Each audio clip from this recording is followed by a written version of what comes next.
Père, du Fils, du Saint-Esprit, ainsi soit-il. Seigneur, bénissez ce repas, bénissez ceux qui l'ont préparé, bénissez nous qui allons manger, donnez du pain et de la joie à ceux qui n'en ont pas. Bénissez, Seigneur, notre amitié, bénissez Morgane qui nous reçoit, bénissez Action Égale, car c'est votre gloire que nous chantons. Amen. Amen. Bienvenue sur Prédicateur catholique dissident, avec deux personnages incroyables, mais vrais. Ils sont vrais, t'es vrai? Oui, t'es vrai toi aussi. C'est des artistes issus de la culture goth, connaissent très bien la culture goth, et ils m'ont contacté il y a quelques temps, il y a fait plusieurs mois déjà d'ailleurs. Ouais, et puis on voulait se rencontrer pour partager autour de notre culture goth, mais aussi, et c'est aussi principalement de ça qu'on va parler, de notre adoration envers le Christ. On est tous les trois catholiques, avec nos différences aussi, mais aussi nos points d'accord, heureusement quand même.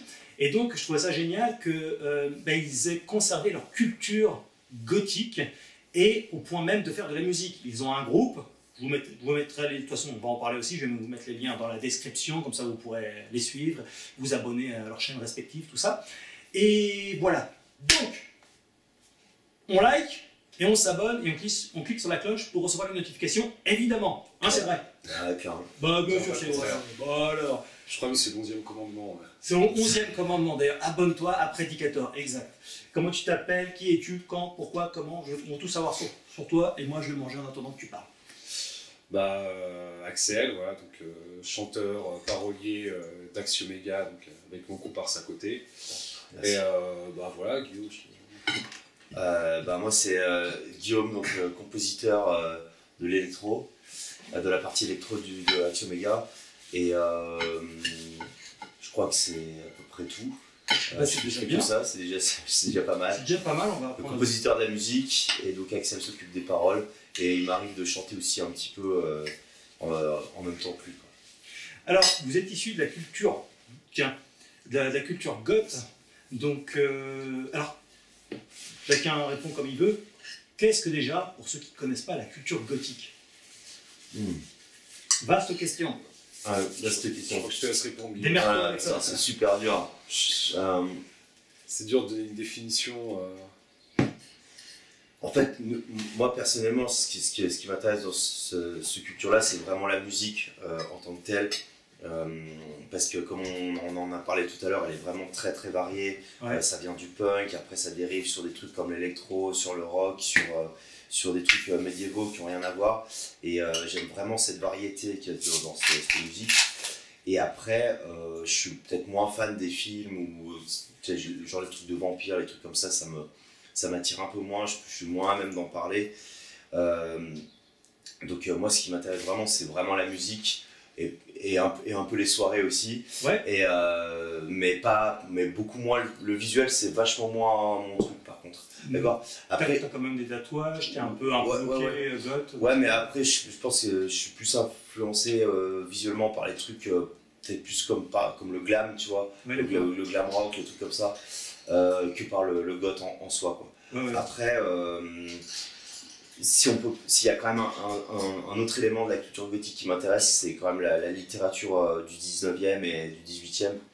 Tu vois, les premiers romans fantastiques, on va dire. Tu vois, il y a un bouquin notamment qui est incontournable, c'est Le Moine, je sais pas si tu l'as lu. Pas du tout. Ah putain, je le conseille à tous tes spectateurs, je sais pas comment on dit. Et c'est vraiment un putain de bouquin génial qui parle justement de catholicisme, parfois un peu critique. Et parfois pas tant que ça, enfin, c'est vraiment le bouquin à lire, et il y a toute l'ambiance gothique qui est résumée. Je pense que si on veut... C'est le film de Vincent, il y avait un film avec Vincent. Voilà. Ah, c'est inspiré de ça. Ouais, c'est inspiré de ça. Attends, je te coupe une seconde parce que ça fait du bruit ce truc-là. Ça sert à rien en fait. Il y a magnifique tu veux remettre aussi? Juste parce que c'est rigolo le mouvement. Ouais, ça peut servir au micro aussi. Autre chose, mais bon, bref. Oui. Ouais, donc le film avec Vincent Cassel. Tu veux pas mettre du sel, non? Ouais. Vous avez du sel, ouais. Si on l'a tous fait. Donc. Ouais. J'aime bien me conformer. Du coup, En fait, ouais, le film est clairement inspiré du bouquin, mais il est bien le film, mais il reprend peut-être la moitié du bouquin. Parce que la narration est tellement biscornue que je pense ouais, ce serait très dur à faire en film. Ouais. Mais en gros, si tu veux voir la culture gothique, outre la musique, je pense que tu lis ce bouquin et tu as vraiment une définition parfaite et qui est vraiment génial, hyper excitant. Enfin, bon, c'est vraiment excellent. Ouais. Et après, pour tout ce qui est film culte de la culture goth, là, je peux, à part peut-être le Dracula de Bram Stoker, The Crow, hein. Ah ouais, peut-être The Crow. Magnifique, je trouve. Ouais. Ah oui, en plus il y avait une bande son vraiment géniale. Sleepy Hollow aussi, Sleepy Hollow. Ah oui, attends, j'ai pas oublié celui-là. Ah ouais. Avec Johnny Depp. Ouais. Ah oui, sinon t'as aussi le Batman, le deuxième Batman. Vraiment, avec la BO de Suicide and the Banshees, c'est eux qui font la BO. Donc là aussi, s'il y a quand même des éléments, c'est des trucs très très connus, on est vraiment encore dans le mainstream. Après pour le reste, je suis pas super spécialiste de tout ce qui est visuel gothique, look gothique, film underground gothique, j'y connais rien. Mais après, je connais les groupes. C'est vraiment la musique, tout ça quoi. C'est quoi qui t'a attiré là-dedans? Enfin, ça fait combien d'années que t'es dans la culture goth? Parce que t'as 44 ans. Ouais, ça. Mais tu les fais pas, tu fais 43. Ouais, merci. C'est sympa. En fait, c'est marrant parce que quand j'ai vu le Batman de Tim Burton, le deuxième Batman, j'ai vraiment pas trippé dessus. Aussi, je l'ai vu au cinéma à l'époque. J'ai vraiment pas trippé dessus. Et en fait, c'est 10 ans plus tard, limite, c'était mon film préféré, tu vois, parce que entre temps, j'avais découvert la musique gothique, le groupe Suicide and the Banshees, tu vois, donc ça fait une paire d'années, ça fait une trentaine d'années. Ouais, ça commence à faire pas mal. Et en fait, qu'est-ce qui m'a attiré? Je pense que je suis plus venu par le métal. En fait, j'ai découvert le métal au collège, tu vois, et c'était les années où le métal c'était vachement à la mode. Il y avait Metallica qui sortait son Black Album, tout comme ça, ça devenait énorme. Et on a tous commencé à écouter du métal en même temps, tu sais, quand on était en 6ème. Et après, moi, il y en a plein qui ont arrêté après, moi c'est resté. Et puis après, j'ai commencé à écouter les trucs qui en étaient dérivés. Ouais. Après, il y a aussi une culture type Boss, The Cure, Dépêche Mode, des choses qui ont commencé un peu. Et puis si, il y avait aussi dans mon lycée, il y avait un mec qui bossait pour le lycée qui était un peu plus vieux que nous, qui avait 10 ans de plus que nous. Ouais. Donc lui, il avait 27 ans quand nous, on en avait 16-17, tu vois. Et en fait, on traînait avec lui, puis il jouait de la gratte et tout, puis il nous faisait découvrir des groupes qu'il écoutait quand il avait notre âge. Et donc, t'avais The Cure, t'avais Suicide and the Banshees, t'avais des trucs super pointus. T'avais le premier album de Simple Minds, putain, c'était super dark. C'était le tout premier. C'est Real to Real Cacophony, t'écouteras, c'est la folie. Hyper dark. T'as des trucs, on dirait, à la limite du Manson. Et d'autres groupes comme ça, super, pas du tout connus. Et en fait, ça, ils me faisaient des cassettes, c'était des cassettes à l'époque.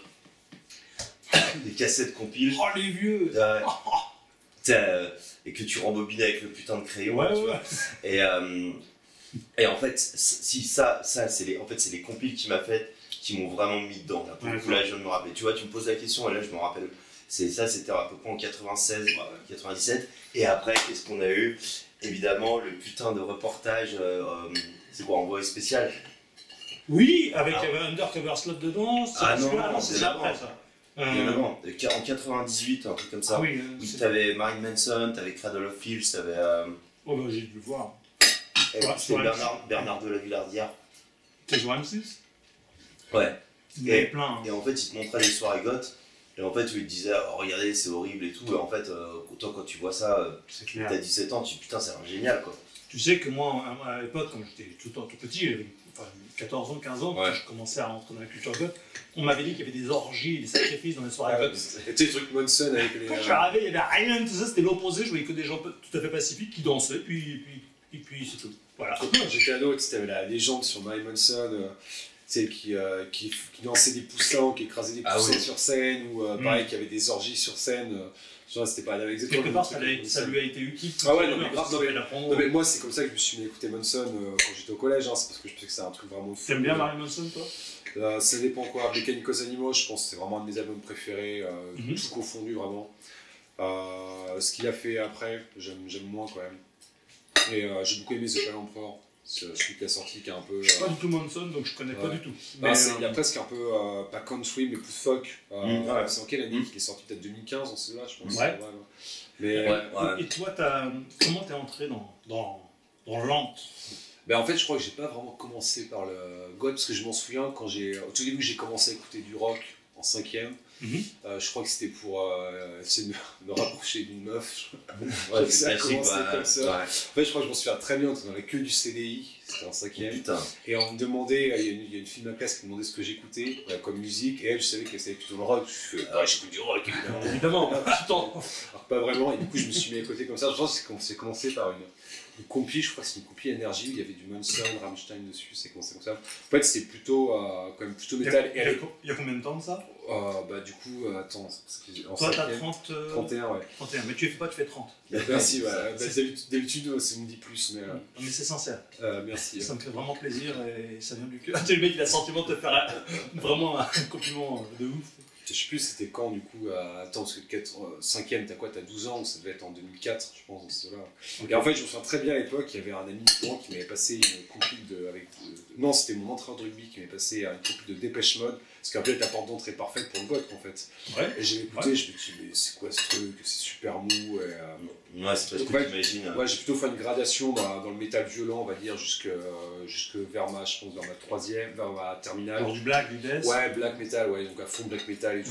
Et en fait, j'ai découvert le goth un peu sur le tard, je pense vers 17-18 ans, avec, je crois que l'album qui a vraiment changé, c'est Pornographie des Cure. Bah oui, c'est vraiment ça qui m'a lancé à fond dedans. Typiquement, c'est juste le genre de truc qu'il y avait sur la cassette dont je te parle, la cassette compile, c'était la chanson Pornographie, c'était la folie, quoi. C'est intéressant parce qu'on va voir, au fur et à mesure du temps qu'on va connaître, une sacrée évolution aussi en tant que goth. Il y a quand même pas mal de changements. Vous avez découvert beaucoup de types, enfin différents types musicaux et plus musicaux. Comment on dit différents types musicaux. Et en plus, aujourd'hui maintenant, vous faites carrément votre musique. Ouais. Et donc cette culture-là, donc c'est dans votre ADN. Voilà, la musique, ça principalement, et le style. Certains vont vous dire, mais c'est quand même dark, c'est quand même sombre, c'est triste. Normalement, parce que vous êtes catholique, vous êtes censé représenter la lumière et donc c'est lumineux, et là c'est plutôt dark, un peu triste. Vous répondez quoi à ça? Alors, on va se calmer. C'est absolument une super réponse. Mais moi, juste simplement, c'est que en fait, le catholicisme, c'est la religion qui donne un sens à la souffrance. On est d'accord? Oui. Donc voilà, et une croix, c'est pas quelque chose de super lumineux et pas quelque chose de super plein d'espérance. Enfin, du coup, ça devient un truc plein d'espérance. Ouais. Mais à la base, c'est quand même un symbole de souffrance. Et ça transmute la souffrance en espérance. Et du coup, je trouve que le goth, c'est un petit peu ça aussi. Enfin, quand je dis le goth, c'est vraiment en général, hein, c'est la musique sombre et agressive, on va dire. Mais il n'y a pas dans la culture goth, il n'y a pas de glorification au Christ. Mais en fait, ce qui est paradoxal, c'est comme dans le milieu goth, les symboles chrétiens, ils sont omniprésents, quoi. Et en plus, c'est paradoxal, c'est que tu vois, le black metal, c'est vraiment un renversement un peu adolescent et puéril des symboles du christianisme. Alors que le milieu gothique, vraiment, les symboles chrétiens, ils sont repris au premier degré. En fait, t'as quand même peu de croix à l'envers, je trouve, dans le milieu goth. Clairement, c'est des vraies églises, c'est pas des églises en train de brûler comme dans le metal, c'est des vraies églises. Tu vois, chez les purs goths, chez les purs goths, oui, tout à fait. Ouais. Et alors même qu'en effet, je dis pas qu'ils sont chrétiens pour autant, mais parce qu'en fait, ils comprennent qu'il y a un truc, tu vois, gothique en fait. Gothique, c'est aussi un mot du langage chrétien en fait, tu vois, les cathédrales gothiques. Donc tu vois, ça vient de là en fait. En fait, l'esthétique gothique, c'est l'esthétique médiévale chrétienne. Et le respect quelque part d'une architecture, du sacré. Ouais, alors je sais pas s'il y a un respect du sacré, parce qu'il y a quand même souvent un rejet du christianisme chez un certain nombre, mais en tout cas, il y a une fascination esthétique parce qu'ils comprennent implicitement que voilà, dans le christianisme, il y a une compréhension de la souffrance, il y a une profondeur de la souffrance. Il n'y a pas que ça, bien sûr, comme disait Guillaume, la croix, c'est la conversion de la mort en vie. Donc il y a aussi la vie au bout, mais en tout cas ils comprennent bien que voilà. Et d'ailleurs la plupart des goths ils vont dire, enfin moi en tout cas c'est comme ça que j'ai vécu en partie, et j'ai entendu beaucoup de gens dire ça, que pourquoi ils écoutent une musique sombre, précisément c'est un peu cathartique, c'est qu'en fait c'est écouter un truc sombre pour retrouver une forme de joie. Et ça c'est pas la définition du christianisme de convertir la souffrance en joie, la mort en vie, et les gothiques vont te dire ça en fait, tu vois. Donc, je pense que tu as plein de parallèles à faire. Extérioriser les névroses. Ouais, c'est ça, les rendre apparents pour les assumer sa partie sombre. Exactement, ouais, pour justement aller vers la lumière, et en fait, tu as beaucoup de gothiques qui vont te dire ça, quoi. Donc au fond, ils sont plus chrétiens que je vais vous faire chier jusqu'au bout. Mais certains vont vous dire, mais ok, ça marchait avant, mais maintenant que vous êtes chrétien, vous devriez changer d'état d'esprit. Ah! Ça dit, c'est un peu ce qu'on a fait, parce que moi je n'écoute plus très peu de groupes de black metal satanique maintenant. D'accord. J'écoute toujours la musique parce qu'elle n'est pas essentiellement satanique. Je sais pas, genre, un groupe vraiment ultra satanique, j'arrête d'écouter, parce que la musique goth, en fait, elle est mélancolique. Tu vois, elle est mélancolique, elle est plutôt affective que idéologique, quoi. Autant le black metal satanique, c'est vraiment dogmatique, autant la musique goth, c'est plutôt quelque chose qui relève de l'affect, de la sensibilité, et pas tant d'un dogme prédéfini, quoi. Oui. Et dans l'imaginaire aussi. Est-ce que vous avez une hygiène de vie tout de même sportif, vous fumez, vous buvez Bah, on n'est pas parfait, hein. Ouais. On n'est pas totalement parfait quand même. Ça s'en fout. Ouais, je pense que là, on serait un peu hypocrite. Je dis ça parce que dans la culture goth, il y a beaucoup fument et boivent. Ah ouais? Ouais, d'ailleurs, on appelle les gothiques les manchéris, c'est-à-dire ils sont noirs à l'extérieur mais bourrés d'alcool à l'intérieur. Ah ouais? C'est marrant parce que j'ai regardé, je suis tombé sur un reportage des années 90, mais bien avant celui dont je t'ai parlé, un truc sur les informations sur France 2 où ils parlent des milieux gothiques. Et c'était que tous les gens qu'ils interviewaient, c'était des gens un peu, comme on dit, straight edge, quoi. Ouais. Mais ils avaient quel âge? Ah non, mais c'est des gens de 25 ans, 25-30 ans. Ok. Des gens, ils tripaient tellement sur la musique goth, le fait de danser, de se retrouver, d'avoir un look super élaboré, qu'ils n'avaient même pas besoin de picoler. Mais bon, c'était les années 90, ça a dû changer beaucoup depuis. Oh, moi j'ai été dedans et je voyais souvent, ils boivent tous un coup, tout ça, c'est pour ça que j'ai relisé un peu là-dessus. Mais globalement, oui, ça reste une communauté particulièrement pacifique. Hein. Et on n'a jamais d'emmerde avec les goths. C'est rare. Ouais, c'est clair. Un goth qui a agressé une vieille ou a fait ceci, un goth qui a agressé une vieille.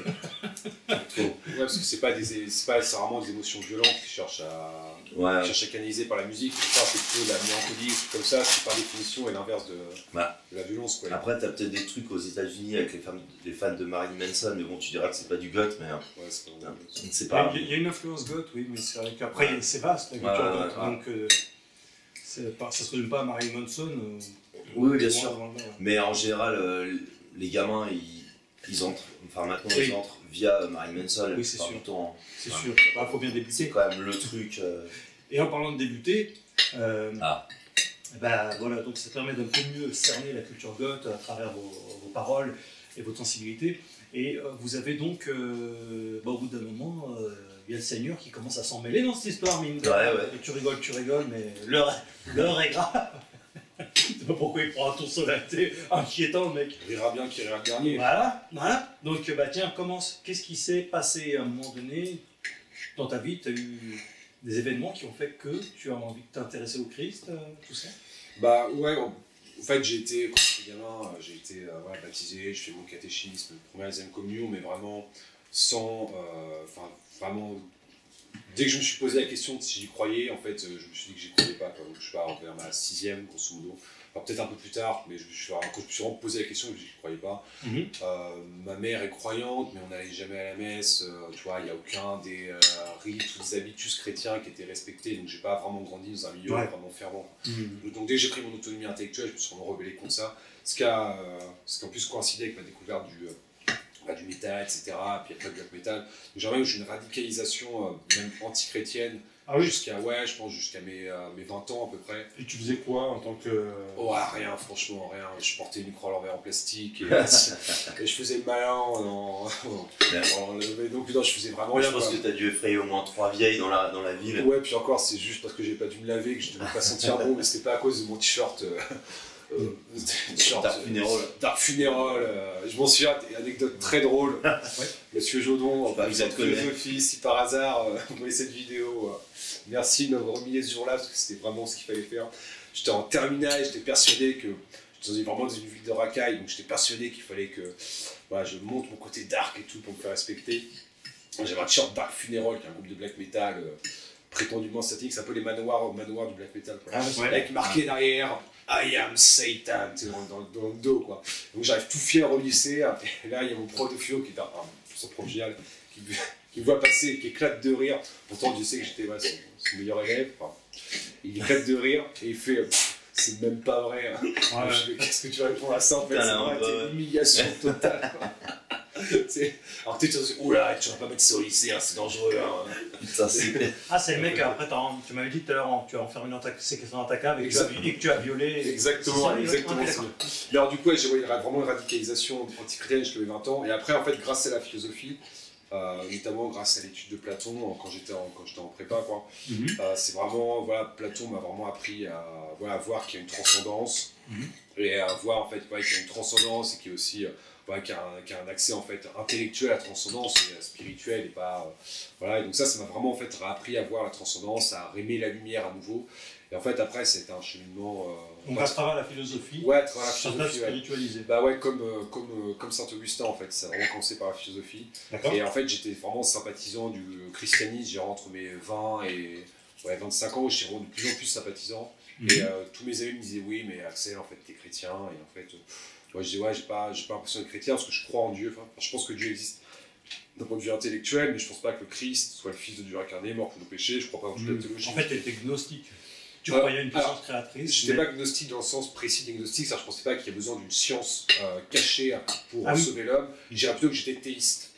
Théiste, et je pensais pas, justement, je croyais, parce que les gnostiques, en fait, ils croient dans des dogmes, dans des pratiques rituelles, etc.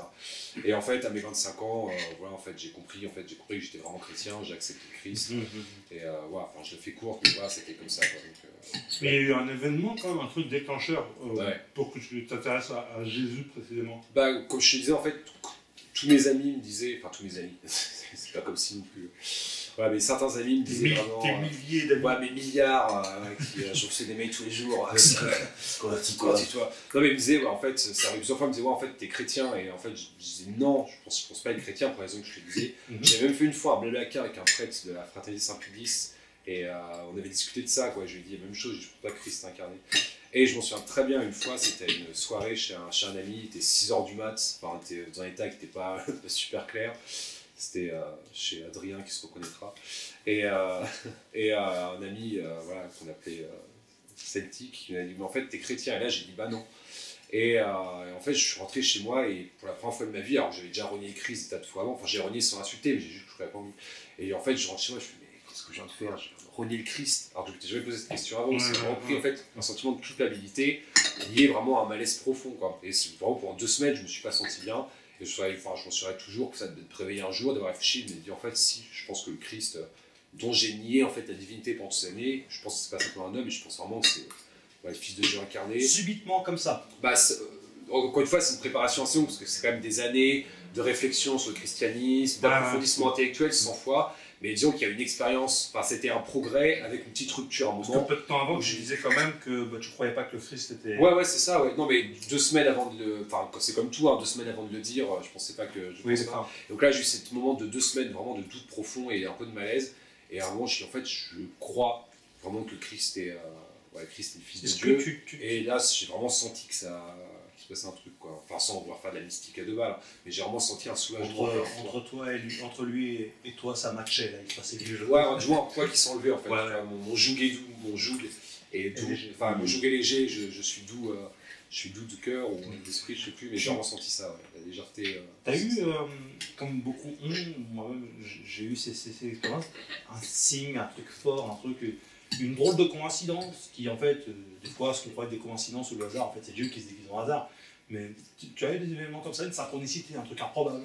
Bah, je te dis, c'est pas tant des signes qui apparaîtraient comme surnaturels, mais plutôt qu'un ensemble d'états. Par exemple, ce prêtre de la fraternité Saint-Pédis, l'abbé Touzla, il s'appelait, je crois, je me souviens parce qu'après j'essaie de le retrouver, avec qui j'ai discuté. C'est vrai qu'on dit fraternité Saint-Pédis, on s'attend à quelqu'un d'ultra radical, et ce qui est parfois tout à fait vrai d'ailleurs. Radical, super fermé. Moi j'étais arrivé avec mes tatouages et tout, je suis lunettes de soleil, débardeur, enfin dans le covoit, je pense qu'il y a du. Enfin, il aurait pu me rejeter en fait. Non, on a eu une super discussion, un truc de fou pendant les 3 heures de trajet de théologie. Et ça, je pense que c'était un vrai premier truc. Alors, je dirais pas que c'est un signe, mais je dirais un des premiers mécanismes.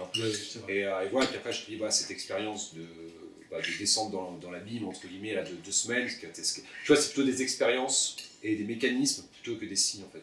Ouais, je vois. Ça fait combien de temps ça que tu Ils sont venus à la fois en 2017. En 2017, Ah, d'accord. c'était Ouais, ça fait un moment. il y a 7 ans. Et toi, Bruno? On peut t'appeler Bruno, ça te Voilà, dérange Ça pas? devait être moi, Bruno, t'as dit Roger. Ah oui, c'est vrai, j'ai oublié. Je préfère Bruno quand même. Comme ça, t'as eu le temps de manger. Voilà. Alors, en fait, il n'y a rien de bien impressionnant. Hein. Je sais que les gens ils aiment bien les histoires un peu miraculeuses et tout, avec des putains de signes de fou et tout. Ah ouais. Moi, c'est que des petits trucs petit à petit, et ça s'est fait sur plein d'années, plein d'années. Parce que pareil, comme Axel, j'étais dans le black metal, comme tous les métalleux de notre génération, enfin ma génération en tout cas. Mais sauf que, comme je te disais tout à l'heure, il y a eu une petite mode à un moment avec Maurice Dantec dans les années 2004, 2005, un truc comme ça. Ok. Voilà, il parlait de la guerre du Golfe, je sais pas quoi. Ouais. Et donc qui a lancé un petit peu une mode dans notre bande de potes. C'était pas vraiment une mode, mais en fait c'était une revalorisation du christianisme. D'accord. Et je dis pas que c'était un bon gars et tout, c'était probablement un... Enfin, c'était pas un si bon écrivain que ça et tout, mais on aimait bien, tu vois. Ok. Et en tout cas, il a eu une influence à ce niveau-là, c'était au moins arrêter de cracher sur le christianisme, c'est déjà pas mal, Ouais. et revaloriser ça, quoi. Parce que tu le suivais. Ouais, enfin, j'ai dû lire un ou deux de ses bouquins, il y en a un que j'avais vraiment adoré, et le personnage, il était, tu le voyais chez Ardisson et tout, et ça donnait une image vraiment cool du christianisme, en fait, parce que le mec il était habillé un peu comme toi, avec des lunettes noires en plus, donc ça faisait encore plus cool que toi, tu vois, et une veste en cuir, et que je passe cool. puis genre avec un putain de cigare et tout, puis il te parlait de drogue, de LSD et tout, c'était vraiment un mec cool, c'était un ancien rocker et tout en plus. C'était vraiment un mec cool et tout, ça donnait une autre image, tu vois. Et déjà, ça commence. Tu sais qui veut la dernière cuisse? Moi c'est bon, putain, c'était excellent. Oh, les petits joueurs. Je sais que tu fais tu fais un repas par jour, on va te laisser. Et du coup, vous me faites marrer. et du coup, il y a quelques personnes dans le milieu métal qui sont, je sais pas si ça fait de Dantec ou quoi, mais à cette même période, qui ont commencé à revaloriser un peu le christianisme. Ok. Mais moi, je suis pas allé jusque là parce que ça aurait pas, pour moi, ça aurait pas été sincère, tu vois, parce que moi, je croyais pas spécialement. Alors par contre, je croyais en Dieu depuis longtemps, depuis que j'étais gamin, mais parce que j'ai toujours prié sans le savoir pour qu'il y ait tel ou tel truc qui se passe ou qui se passe pas. J'ai toujours prié, quoi. J'ai toujours fait des prières, mais sans rien y connaître, parce que je viens d'une famille qui est pas du tout catholique, pas du tout croyante. Et du coup, donc t'avais une prédisposition quelque part. Ouais, je sais pas, j'avais un truc, depuis que j'étais gamin, quand je voulais qu'un truc se passe, je priais et tout, puis ça se passait toujours bien en général. Okay. Et mais bon, voilà, tu sais, ces histoires de Jésus mort sur la croix et tout, j'y connaissais rien, pour moi ça c'était du chinois. Et quand tu connais pas, tu te dis, bah c'est super bizarre de croire dans ces trucs. Ouais. Et en fait, et puis cela dit, j'avais de plus en plus de sympathie pour le christianisme, parce que tu vois que le christianisme se fait persécuter partout dans le monde, que tous les gens qui t'aiment pas crachent dessus, tu vois que Canal Plus crache dessus. C'est vrai que c'est un putain d'argument, voilà, les pires enculés du monde crachent dessus. Bon, il peut y avoir des enculés chez les cathos, il n'y a pas de souci. Mais en tout cas, tu vois que tout ce que tu considères comme le mal crache dessus. Tu dis, bon, c'est quoi là? Bah, il y a un truc, quoi, tu vois. Ah oui, c'est clair. Et alors, il faut pas non plus prendre le contre-pied et dire je vais me convertir parce qu'il y a des cons qui crachent dessus, évidemment. Non, mais quand même, c'est un signe, ça fait réfléchir. Et du coup, à chaque fois que cette religion était attaquée devant moi, j'allais pas dire bah moi je suis chrétien ou catholique et tout, mais je disais bah ouais, mais faut arrêter de cracher sur eux, c'est une cible facile. Putain, mais quand t'entends D'ailleurs, je fais une parenthèse parce que peut-être vous parliez de ça aussi, c'est que dans le monde du métal, ils chient beaucoup sur le Christ, sur l'Église. Est-ce qu'ils chient autant sur l'islam et le judaïsme? Sur l'islam, il y en a qui tentent. Parce qu'on voit des mains de Fatma retourner. Ah ouais, des mains de Fatma. Tu vois. Ouais, mais c'est plus une croisade contre le christianisme que l'islam. Ce qu'il faut comprendre pour le coup, je défends évidemment pas, d'ailleurs je défendrai même pas non plus de blasphème contre l'islam ou n'importe quelle religion, je ne pas une face, je ferai pas poison. Mais après, c'est vrai qu'ils s'opposent à la religion qui est la leur en fait, qui représente eux. Donc, après, tu parles individuellement, franchement, j'ai rencontré plus. Enfin, en effet, l'imagerie, par exemple, la Cléta, elle est vraiment anti-chrétienne, en bonne partie. Mais j'ai rencontré, je sais pas, ces mêmes gens, la plupart du temps, ils sont plus souvent anti-musulmans, voire parfois aussi antisémites, qui sont vraiment anti-chrétiens, quoi. En fait, ils s'opposent plutôt à la culture qui est la leur.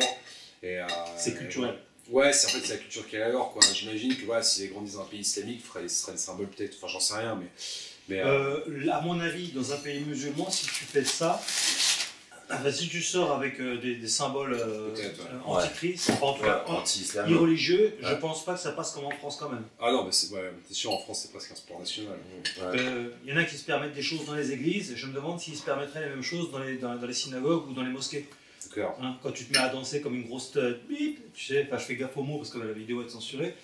Est-ce qu'il le ferait dans une mosquée? Parce que, encore une fois, il ne s'agit pas de dire que ces gens sont violents, mais il y a une dimension tout de même un peu plus. C'est sûr. Mais après, la gueule quand même. Quoi. Après, c'est. Voilà, on a déjà parlé. Tu sais que je fais partie du christianisme gnangnan vraiment moderne, mais c'est aussi une force je trouve, du christianisme, justement, de ne pas tomber dans la violence dans ces moments-là. D'être capable. Alors, il faudrait qu'on soit plus rude de cette façon, mais c'est aussi notre force en fait, la charité, le pardon dans ces moments-là. Même s'il faudrait aussi être capable, pas de violence, mais déjà de force. Mais dans la charité, il peut y avoir aussi une forme de justice. Et de force, de force aussi. On pourrait demander à Jeanne d'Arc ou Charles Martel. Je pense que. D'ailleurs, même le. Bon, c'est pas forcément pour faire un exemple en tout point, mais quand le Christ est avec les marchands du temple, il n'est pas tendre non plus, tu vois. Donc, pas qu'avec eux. Peut-être pas confondre christianisme et hippisme. Non, bien sûr. C'est pour ça que la charité ne va pas sans la force aussi. Ouais. Donc, on est d'accord. Et sans la vérité. Mais voilà, non, mais ouais, c'est clair que ce sera peut-être plus difficile dans notre religion. Ouais, je voulais faire une petite parenthèse là-dessus. Okay. Alors, oui, tu disais, tu parlais de la reproduction des baleines en Alaska. Non, encore une fois, tu vois. Mais tu sais, là, je réécoute Enfin, tu sais, j'adore Renaud, les albums des années 70 et tout. Putain, mais quand tu vois, comme il chiait sur l'église, mais c'est insupportable.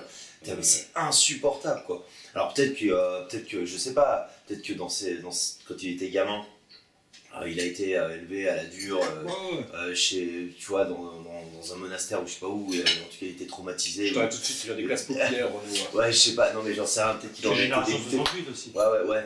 Mais c'est insupportable, quoi, tu vois, tu dis, mais va chier, quoi, putain. Et lui, clairement, jamais il ferait ça sur l'islam, quoi, tu vois, mais jamais. C'est incroyable, jamais il irait dire ça.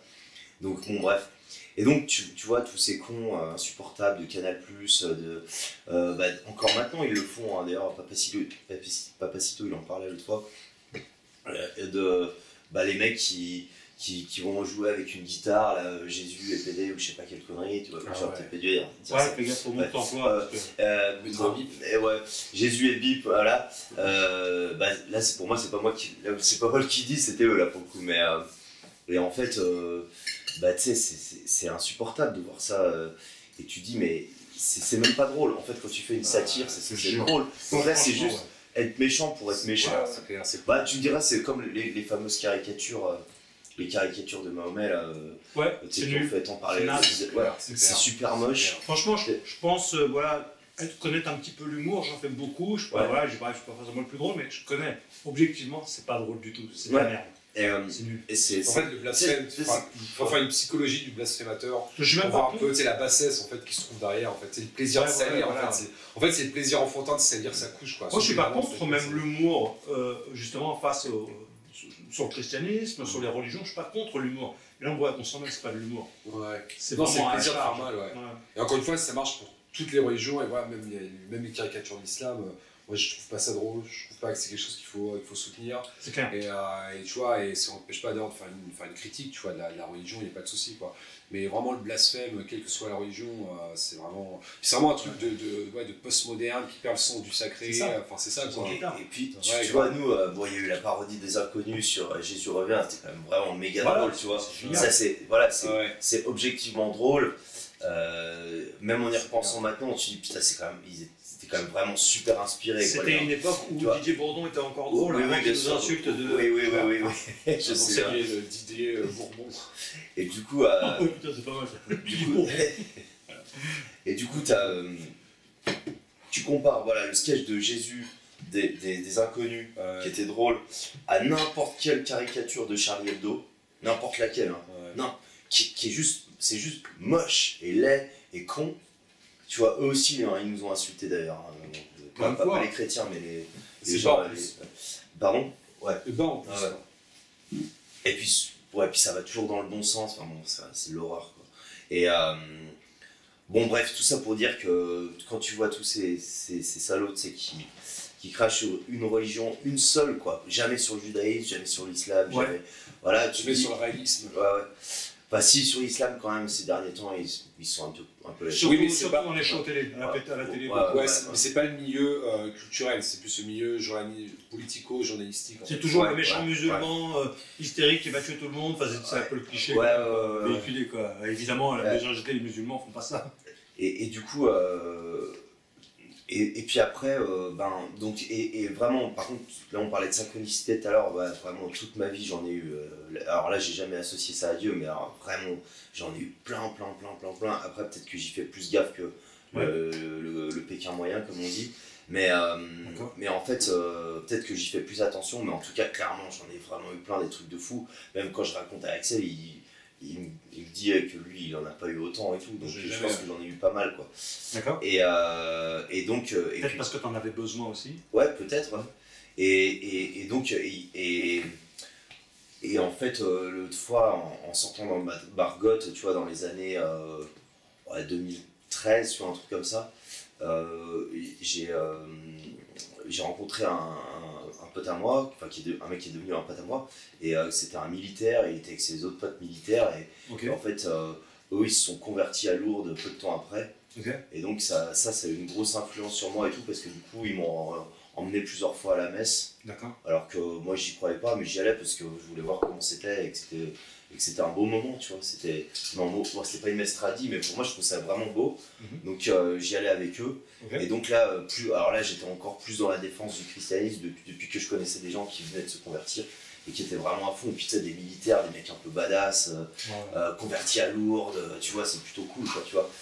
Des mecs qui sont dans les sports de combat, tu sais, c'est. Voilà. Là on est dans du lourd. Ouais, Ah, mais s'ils veulent chrétiens, c'est parce qu'ils sont faibles, ils ont besoin de se rassurer, c'est pour ça qu'ils sont chrétiens. C'est des chasseurs alpins, boxeurs, mais qu'on fait la guerre, mais tu sais, ils sont faibles, ils ont besoin de se rassurer. Ils savent pas ce qu'ils font. Et du coup, voilà, ça m'a. Même, tu vois, il y en a plusieurs qui m'ont invité à leur mariage, c'est vraiment super cool. Et donc, j'ai rencontré le prêtre de leur bataillon, qui était un mec qui avait fait les mêmes études que nous, à savoir prépa lettres, tu vois, qui est vraiment super intéressant. Je lui ai dit, j'essaie de lire la Bible, je comprends rien, je ne pas. Ah, tu commences à lire la Bible? Ouais, j'essaie de lire la Bible, tu vois. En fait, il y a la Genèse. En fait, il y a des témoins de Jéhovah, enfin, je pense que c'était des témoins de Jéhovah qui avaient mis une Bible sur ma boîte aux lettres. Et je pense que c'est des témoins de Jéhovah. Et du coup, je fais, tiens, je vais essayer ça. Je prenais ça pour une synchronicité, tu vois. Du coup, je fais, tiens, je vais la lire et je verrai bien. Et en fait, je comprenais rien, tu vois. Enfin, la Genèse, c'est facile à comprendre. Mais après, tu comprends rien. C'est hyper répétitif. Bon, c'est pas si facile que ça, parce que c'est beaucoup symbolique. Ouais, en plus, ouais. Et en fait, le prêtre, il m'a dit, ah non, mais faut pas faire ça, c'est comme si tu apprenais à nager en commençant par taper la Méditerranée, quoi, tu vois. Ouais. Et, c'est clair. Et donc, Bon exemple. ouais. Donc voilà, et puis petit à petit, puis après Axel il s'est converti, on se connaissait depuis un moment déjà, et ça a été encore une nouvelle personne inspirante. Donc tu vois, en gros, c'était que de l'inspiration par les autres. Tu voyais les fruits chez eux. Ouais, exactement. Tu vois, il n'y avait pas eu besoin de faire du prosélytisme chiant avec moi, au contraire, ça m'aurait plutôt rebuté, tu vois. Et ça embête tout le monde, et il y a un truc qu'on a tous connu, évidemment, c'est le fameux truc de 2020, le confinement. Et en fait. La dictature sanitaire. Ouais, mais avant, mais. Pré-dictature sanitaire, il y avait juste le confinement, on savait pas trop ce que c'était, tu vois. Oui. Moi j'étais pas assez complotiste pour dire que c'est des conneries. C'est venu un tout petit peu après. Grâce à Dieu. Ouais. Ou grâce à un mec qui parle sur un canapé rouge. Et du coup, en fait, c'est venu un petit peu après, on va dire. Mais du coup, pendant ce moment-là, ah oui, puis un autre truc, c'est que j'avais trouvé un appart qui était juste à côté de la cathédrale de Grenoble, et du coup je me suis dit putain, ça c'est déjà une synchronicité qui est pas mal. Et pendant le confinement, elle était ouverte, l'église, donc en fait j'y allais tous les jours, et c'était pendant la période du carême.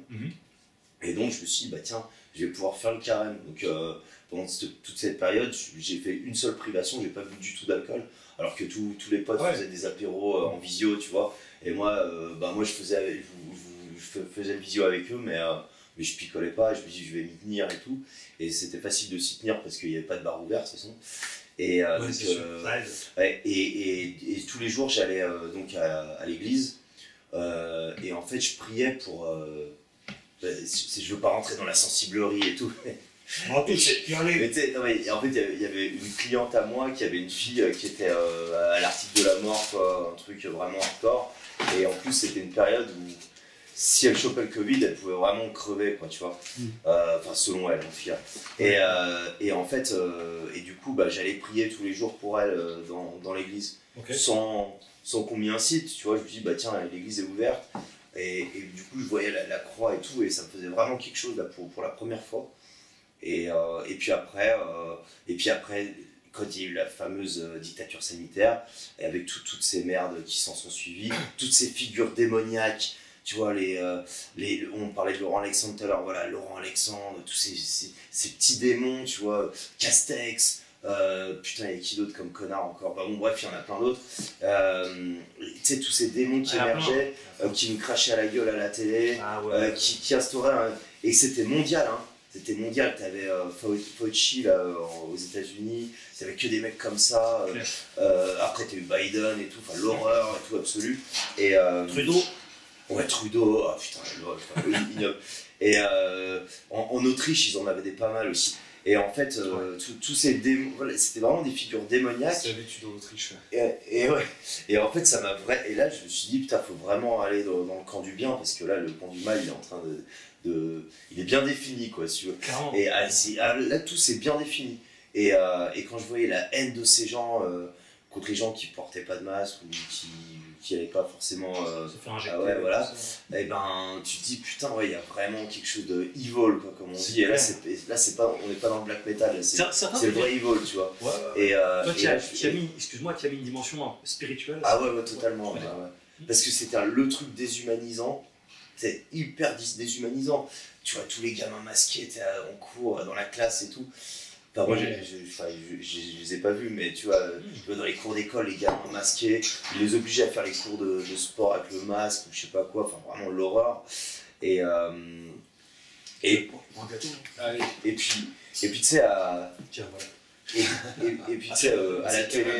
la télé, ils font encore la morale, tu vois, Véran, tout ça, qui font la morale à la télé, merci beaucoup, qui te font avec le masque et tout. Et ça m'a vraiment donné envie de basculer vraiment clairement dans le camp du bien, selon moi. Et donc. Ça fait 2 ans à peu près. Ouais, voilà. Mais le truc, c'est que ça me. Comment dire ? Ce qui m'a freiné un peu, en fait, c'est que j'avais l'impression de rien y connaître. De partir de zéro et de peut-être pas avoir assez la foi et d'être trop influencé par l'extérieur et que ça vienne pas assez de moi. Et du coup, j'avais peur que ce soit pas sincère. Et puis après, on en avait discuté avec Axel, puis il m'avait dit non, mais là c'est le bon moment, il faut commencer. Donc c'était l'année dernière, officiellement. Et là, j'ai commencé les catéchumènes l'année dernière. Et l'année dernière, j'ai fait un vrai carême, comme je te disais tout à l'heure, vraiment plus sérieux. Donc vraiment pas de sortie, moi c'était l'objectif que je me fixais, c'était vraiment pas de sortie et beaucoup de prières et beaucoup de charité. Et je pense que je m'y suis fixé et c'était une période génialissime, quoi, tu vois, que j'ai vraiment adoré. Et du coup, c'est juste à l'issue de ça, j'ai commencé le catéchuménat. Voilà, et donc je serai baptisé à Pâques. Voilà. Et après, c'est pas fini, ça ne s'arrête pas là. Ah bah non, après c'est le commencement. Bah oui, parce que aussi tu vas la communion, la confirmation. Ouais. Tout est fait d'un coup. Hein. Ah bon ? Au baptême, ils te font tout d'un coup. Là, tu vas Ah oui. Quand t'es baptisé adulte, t'as tout d'un coup. Donc là, c'est total. C'est pack complet, quoi. Ouais, le full pack. Et alors, le 1, 2, 3, le 4. On sent que t'en as gros sur la patate là, avec les ça, tu sens que ça gonfle un petit peu. Hein. Tout ce qui s'est passé dernièrement, ça touche autant, toi, tout ça ou... Parce qu'on sent que chez lui, on sent qu'il y a des tartes qui se perdent. Ouais, c'est vrai que le Guillaume était bien pareil, moi, c'est dans le. Je suis aussi complètement contre. Et de toute façon, on a vécu tout ça. on avait vécu tout ça ensemble. Ouais. Je vous pose une question peut-être indiscrète, vous êtes injecté? Moi, non. Ouais, ça, mais c'est aussi un moment, je trouve, qui a vraiment rapproché. Enfin, on était déjà amis depuis un bout de temps, hein, mais tu sais, quand tu vois tous tes amis ensemble, tu vois, qui pourtant sont des personnalités assez différentes quand même, tu vois. Ouais. Et parce qu'on n'est pas tous, Guillaume et moi, voilà, on est milieu rock, goth, tu vois, de service, mais nos potes sont pas forcément dedans, tu vois, on a tous des profils différents. De voir que tout le monde, tu vois, des profils différents, tu vois, même des idées politiques parfois différentes, tu vois, parmi mes amis à moi, pas forcément dans les tiens, mais dans les amis à moi, c'est genre vraiment tout le monde uni en fait. Pour se dire ouais là il se passe quand même vraiment un truc bizarre, tu vois, malgré l'unanimisme qu'on essaie de nous présenter à la télé, tu vois, parce qu'on a l'impression qu'à la télé tout le monde est tout d'accord. C'est clair. Et là c'est vrai que ça a quand même puis ouais en fait le truc c'est que voilà, c'était quand même un phénomène de ce qui est appelé dans ce qui est appelé le monde dans le Nouveau Testament, quoi, le monde au sens tu vois, le monde des ténèbres et contre la liberté au sens contre la liberté, contre la vérité, la marque de la bête. Ouais donc ouais bien sûr que voilà c'est en tout cas, je sais que c'est un moment qui a rapproché notre fois et je pense que c'est même notre amitié en fait. Ouais, clairement. Vous vous connaissez avant? Ah ouais, on se connaît depuis 2013. On a commencé à parler en 2012, je pense. Et on s'est vu la première fois, je pense, en 2013. Et alors, vous avez décidé de faire votre projet musical? Ouais, alors en fait, moi j'avais mon groupe à l'époque et Axel, c'était un mec, je le connaissais parce qu'il nous achetait des t-shirts, il achetait régulièrement du merchandising à ce groupe-là. Et vu qu'on n'était pas un groupe super connu, c'était moi qui m'occupais de vendre le merchandising. Donc on dialoguait par rapport à ça parce que je savais j'avais vu qu'il faisait des études de lettres et du coup c'était intéressant. Et puis, ouais. Non mais t'étais en prépa lettres. Donc voilà, et puis après, après Axel il venait à tous nos concerts et tout, puis souvent on le faisait monter sur scène. Et une fois il a même complètement remplacé une fois notre chanteur qui s'était fait péter le nez dans une baston. Une semaine du concert. Juste avant le concert, du coup il avait dû assurer. Et puis après quand le groupe s'est arrêté, je me suis dit que Axel ce serait vraiment la personne avec qui j'aimerais jouer, quoi. Ok. Donc, alors, il a fallu vous entendre sur un style à un moment donné quand même. Parce que vous aimez beaucoup de styles différents. Ah ouais, mais on a les mêmes goûts, quoi. Ouais, on n'a pas du tout besoin de s'entendre. Ok. On n'a vraiment pas du tout eu besoin de s'entendre, c'est vrai qu'on a exactement les mêmes goûts. Même déjà en fait, pour la petite histoire, le groupe que Guillaume avait avant, Papillon Rouge, c'est précisément le moment où j'ai découvert parce que c'était exactement la musique que moi-même j'aurais envie de faire. En fait, j'étais fan de groupes qui étaient séparés, séparés très différents, genre les premières Indochine. Je suis fan depuis que je suis vraiment gamin, depuis le collège, quoi. Crystallium, qui est un groupe de black metal assez vénère, mais vraiment un truc super solaire et puissant. D'autres groupes comme Samel, vraiment des trucs assez contrastés, quoi. Et je me disais, mais vraiment, je me disais pas que j'aurais bien faire, je me disais pas que j'avais envie de mélanger ces trucs-là. En tout cas, j'adorais vraiment. Et la première fois que j'ai écouté le groupe de Guillaume, je me suis dit, putain, mais en fait, c'est exactement la musique qui mélange tout ça, quoi. Et je trouve que c'est explicitement les influences de Guillaume. Ah oui, c'était exactement ça. Donc finalement, en fait, on a toujours été exactement sur la même longueur d'onde musicalement. Et en fait, je pense que le groupe Action Méga, il s'est lancé en fait aussi au bon moment. C'est que toi, Pavie Rouge, c'est arrivé à la fin. Moi, Dio Cristal, j'étais un peu saoulé parce qu'on avait beaucoup investi dans un album, que vous avez demandé du temps et tout. Et voilà, on a fait une promo de merde. Donc c'est une déception. Et donc, je pense que tous les deux, on a envie de faire un truc un peu plus resserré à deux. Votre musique, c'est quel style aujourd'hui? Bonne question. Je pense que une base quand même électro, agrotech, EBM, mais vraiment lumineuse, industrielle, je pense. Mais après c'est Guillaume qui compose l'électro, je pense que c'est pas mieux. Ouais, c'est quand même, je dirais pas mieux, mais après, c'est un pote à nous qui nous avait dit faudrait dire électro-indus. Voilà, c'est vaste, tu vois, électro-industriel. Nous on appelle ça de l'archangélique wavecore. Ok. Il n'a aucun sens, parce que le nom sonne super bien. Archangélique, Wave, parce qu'on a tous les deux des grosses influences New Wave, un peu Synthwave, etc. Et Core pour le côté violent. Ouais. Donc, c'est toi qui composes. Ouais. Et donc, c'est une influence de beaucoup de choses. Alors, on a des influences Comic Christ, Vampire. Ouais, ça, c'est les deux. Oui. Ouais. C'est les deux principaux, C'est vraiment mes références.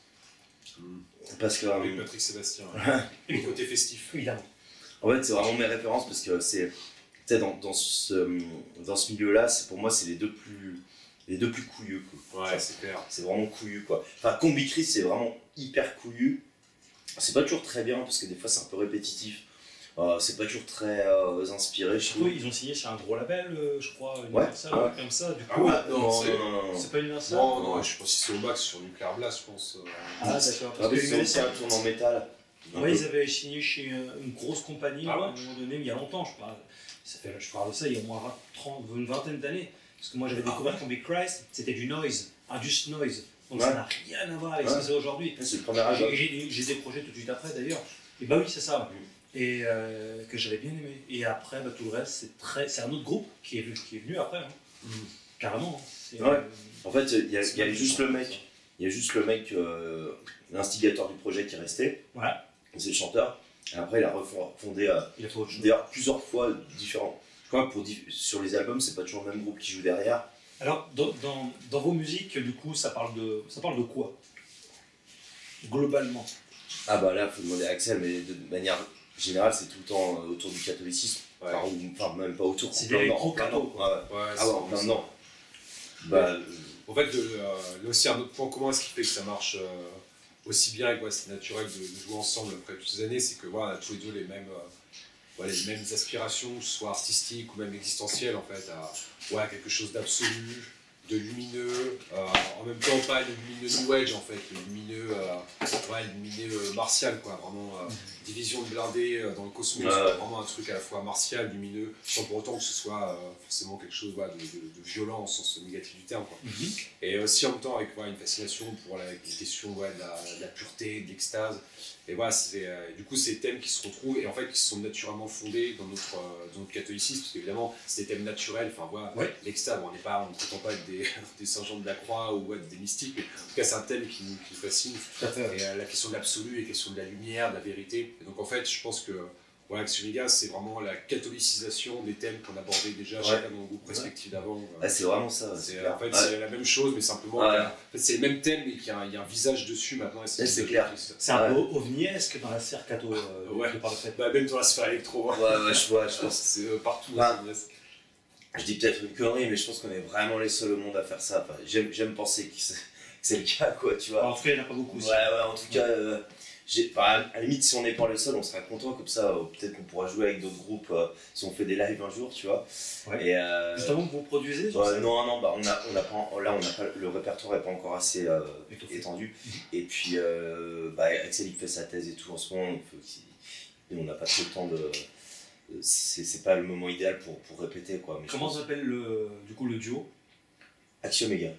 Action Méga. Comment ça s'est profilé ce truc? C'est marrant. En fait, je disais à un pote que je montais un groupe avec Axel. Et en fait, il a dit vous avez qu'à vous appeler Axiom, parce qu'il y a Axel et Guillaume. Qui a dit vous avez qu'à vous appeler Axiom, tu vois, ça fait vraiment le. Et ouais. Ce qui est marrant, déjà c'était pas mal, tu vois. Puis on a dit, mais ouais, il faut faire ça. Et après, évidemment, tu regardes sur encyclopédie, sur l'encyclopédie des groupes, un autre pote à nous, il nous dit, mais il y a 80 groupes qui s'appellent Axiom. Si on fait un screenshot, t'avais genre 10 groupes, 10 groupes Axiom. On a dû trouver un autre truc. Du coup, on s'est dit, on a qu'à dire Axiom Omega, tu vois. Et après, en essayant de trouver un logo et tout, on se dit, ouais, mais regarde, ça fait Axiom Omega. Tu vois, ça fait vraiment super con, quoi. C'est super nul à dire. Du coup, on a contracté Action Méga. Ce qui a un sens aussi. Ça s'est vraiment fait. Pour le coup, le nom est vraiment né vraiment de façon presque comme une blague au début. Et pour le coup, ça a vraiment sens parce qu'un axiome, c'est une vérité première, indémontrable. Oméga, on sait quoi, c'est le Christ dans son aspect eschatologique, comme fin de toute chose, alpha et oméga, le principe est fin. Donc voilà, il y a l'idée, le Christ comme la vérité du Christ comme fin dernière de toute chose, avec une dimension apocalyptique au sens de révélation, quoi. Donc, ce qui est vraiment présent. Donc en fait, c'était à la fois une blague, mais c'est presque une blague révélatrice. C'est marrant. Hein, ça, tu vois, c'est un peu une synchronicité aussi. Oui. Et c'est vrai que si on s'était appelé vraiment Roger Bruno, ça aurait été un peu plus chiant. Ça aurait été plus con pour donner un sens. Bruno Roger, putain, ça aurait été un peu chiant. Jean-Brigitte. Et du coup, on avait dit rien de complotiste. Et du coup, C'est aussi de la musique lyrique. Et alors là, vous avez créé donc plusieurs réseaux. D'ailleurs, dans la description, vous pourrez voir, écouter leur musique. Pour l'instant, vous êtes à combien de musiques on parle, qui sont sortis officiellement, il y en a 4. 4, mais là, il y en a 2 qui arrivent et qui sont déjà toutes prêtes. Il y en a un, le clip est déjà tout prêt, qui va sortir cet été. Et entre-temps, on en a une qu'on va sortir pour Pâques, qui parle de la résurrection du Christ. Donc on va la sortir pour Pâques et qui sera vraiment à part. Parce qu'elle sera assez lente, un peu martiale, limite martiale, tu vois, mais martiale christique. Ouais, un peu dans ce délire-là. Et je pense que. Planante aussi, il y a un côté un peu planant. Ouais, assez planant quand même, mais avec des rythmes. Vous y prenez comment pour travailler la sonorité? Parce que c'est toi qui es principalement. Ouais. Totalement. Bon, après, ça c'est. Tu lui envoies un jet, tu lui demandes ce qu'il en pense. Ouais, en général, c'est ça. En général, tu sais, enfin, moi, ça a toujours été comme ça, vu que dans mon ancien groupe, c'est moi qui composais aussi. En général, quand tu composes, avant de composer pour les gens, tu composes pour. Tu veux déjà que ça te fasse plaisir à toi, puis après que ça te fasse plaisir, à tes bandmates, comme on dit, quoi, tu vois. Donc là, en l'occurrence, à Axel, et avant, c'était à mes potes avec qui je jouais, quoi. Donc je fais en sorte que je me dis, putain, faut que ça plaise à Axel, tu vois. Enfin, déjà, faut que ça me plaise à moi et à Axel. Et je sais que si ça lui plaît à lui, bah après c'est que c'est. Si tu avais une grosse compagnie, vous avez une grosse compagnie qui voudrait vous signer, mais voilà, des fois avec les grosses compagnies, tu es obligé d'un peu aseptiser, tu vois, c'est. Ouais, ben je sais pas, ça tout dépend. Ça peut être intéressant aussi d'avoir le regard de pro, tu vois, et qui te disent. Et soutien financier et promotionnel. Ouais, mais des fois, tu sais, la totale liberté, c'est bien, mais des fois, ça peut être aussi bien qu'on t'impose certaines contraintes, ça peut te faire évoluer aussi dans ton art, en fait. Mais des fois, en tant qu'artiste, ça peut te restreindre aussi. Oui, évidemment. C'est pour ça qu'il faut voir le détail de. Moi, j'ai beaucoup ressenti ça. Tout dépend de. S'ils disent il faut changer, il faut faire. Il faut plus parler du Christ comme ça. Voilà, non, mais là, on en parle. Non, mais c'est nul à chier si. Renier l'originalité du truc pour. En plus, c'est une grosse boîte, déjà, ça sert à rien, quoi. Je veux dire, c'est pas que la musique qu'on. On a des boulots tous les deux, tu vois, on n'a pas besoin de la musique pour vivre, donc on s'en fout, quoi. Par contre, c'est vrai que ce serait bien d'avoir quelqu'un qui nous promeuve, quoi. Tu vois. Bien sûr. Et là, l'idée, c'est peut-être à un moment donné de faire des concerts, peut-être ce serait pas mal, ouais, mais. On réfléchit un peu à la configuration de scène, c'est un peu, en fait, c'est un peu. En fait, ça ferait très bizarre que juste je sois en train de chanter avec Guillaume, qui fasse, je sais pas, derrière un ordinateur derrière, et en même temps, c'est tout le temps en train de chanter. Déjà, pas chanter tout le temps à deux, c'est nul. Et ça faire karaoké, donc il faudrait trouver un moyen de monter un vrai groupe sur scène. Ou tu peux simuler le synthé. Il y en a je t'inquiète, j'ai déjà pensé, et il y en a, et on en a parlé tout à l'heure de Ossico, là, on les avait vus en live, c'était. Non, c'était pas Alien Vampire qu'on faisait. Ouais, Alien Vampire aussi, ouais. Bon, en gros, tous les groupes dans ce style qu'on a vu sur scène à Paris, au Gibus, c'était du playback, quoi, tu vois. Et c'était émonté, hein. Le mec il arrive, il joue, le mec d'Alien Vampire, il arrive, il joue, hop, ça continue de jouer, il va danser, puis autant dire que c'est pas un danseur émérite. Gérard Ajax.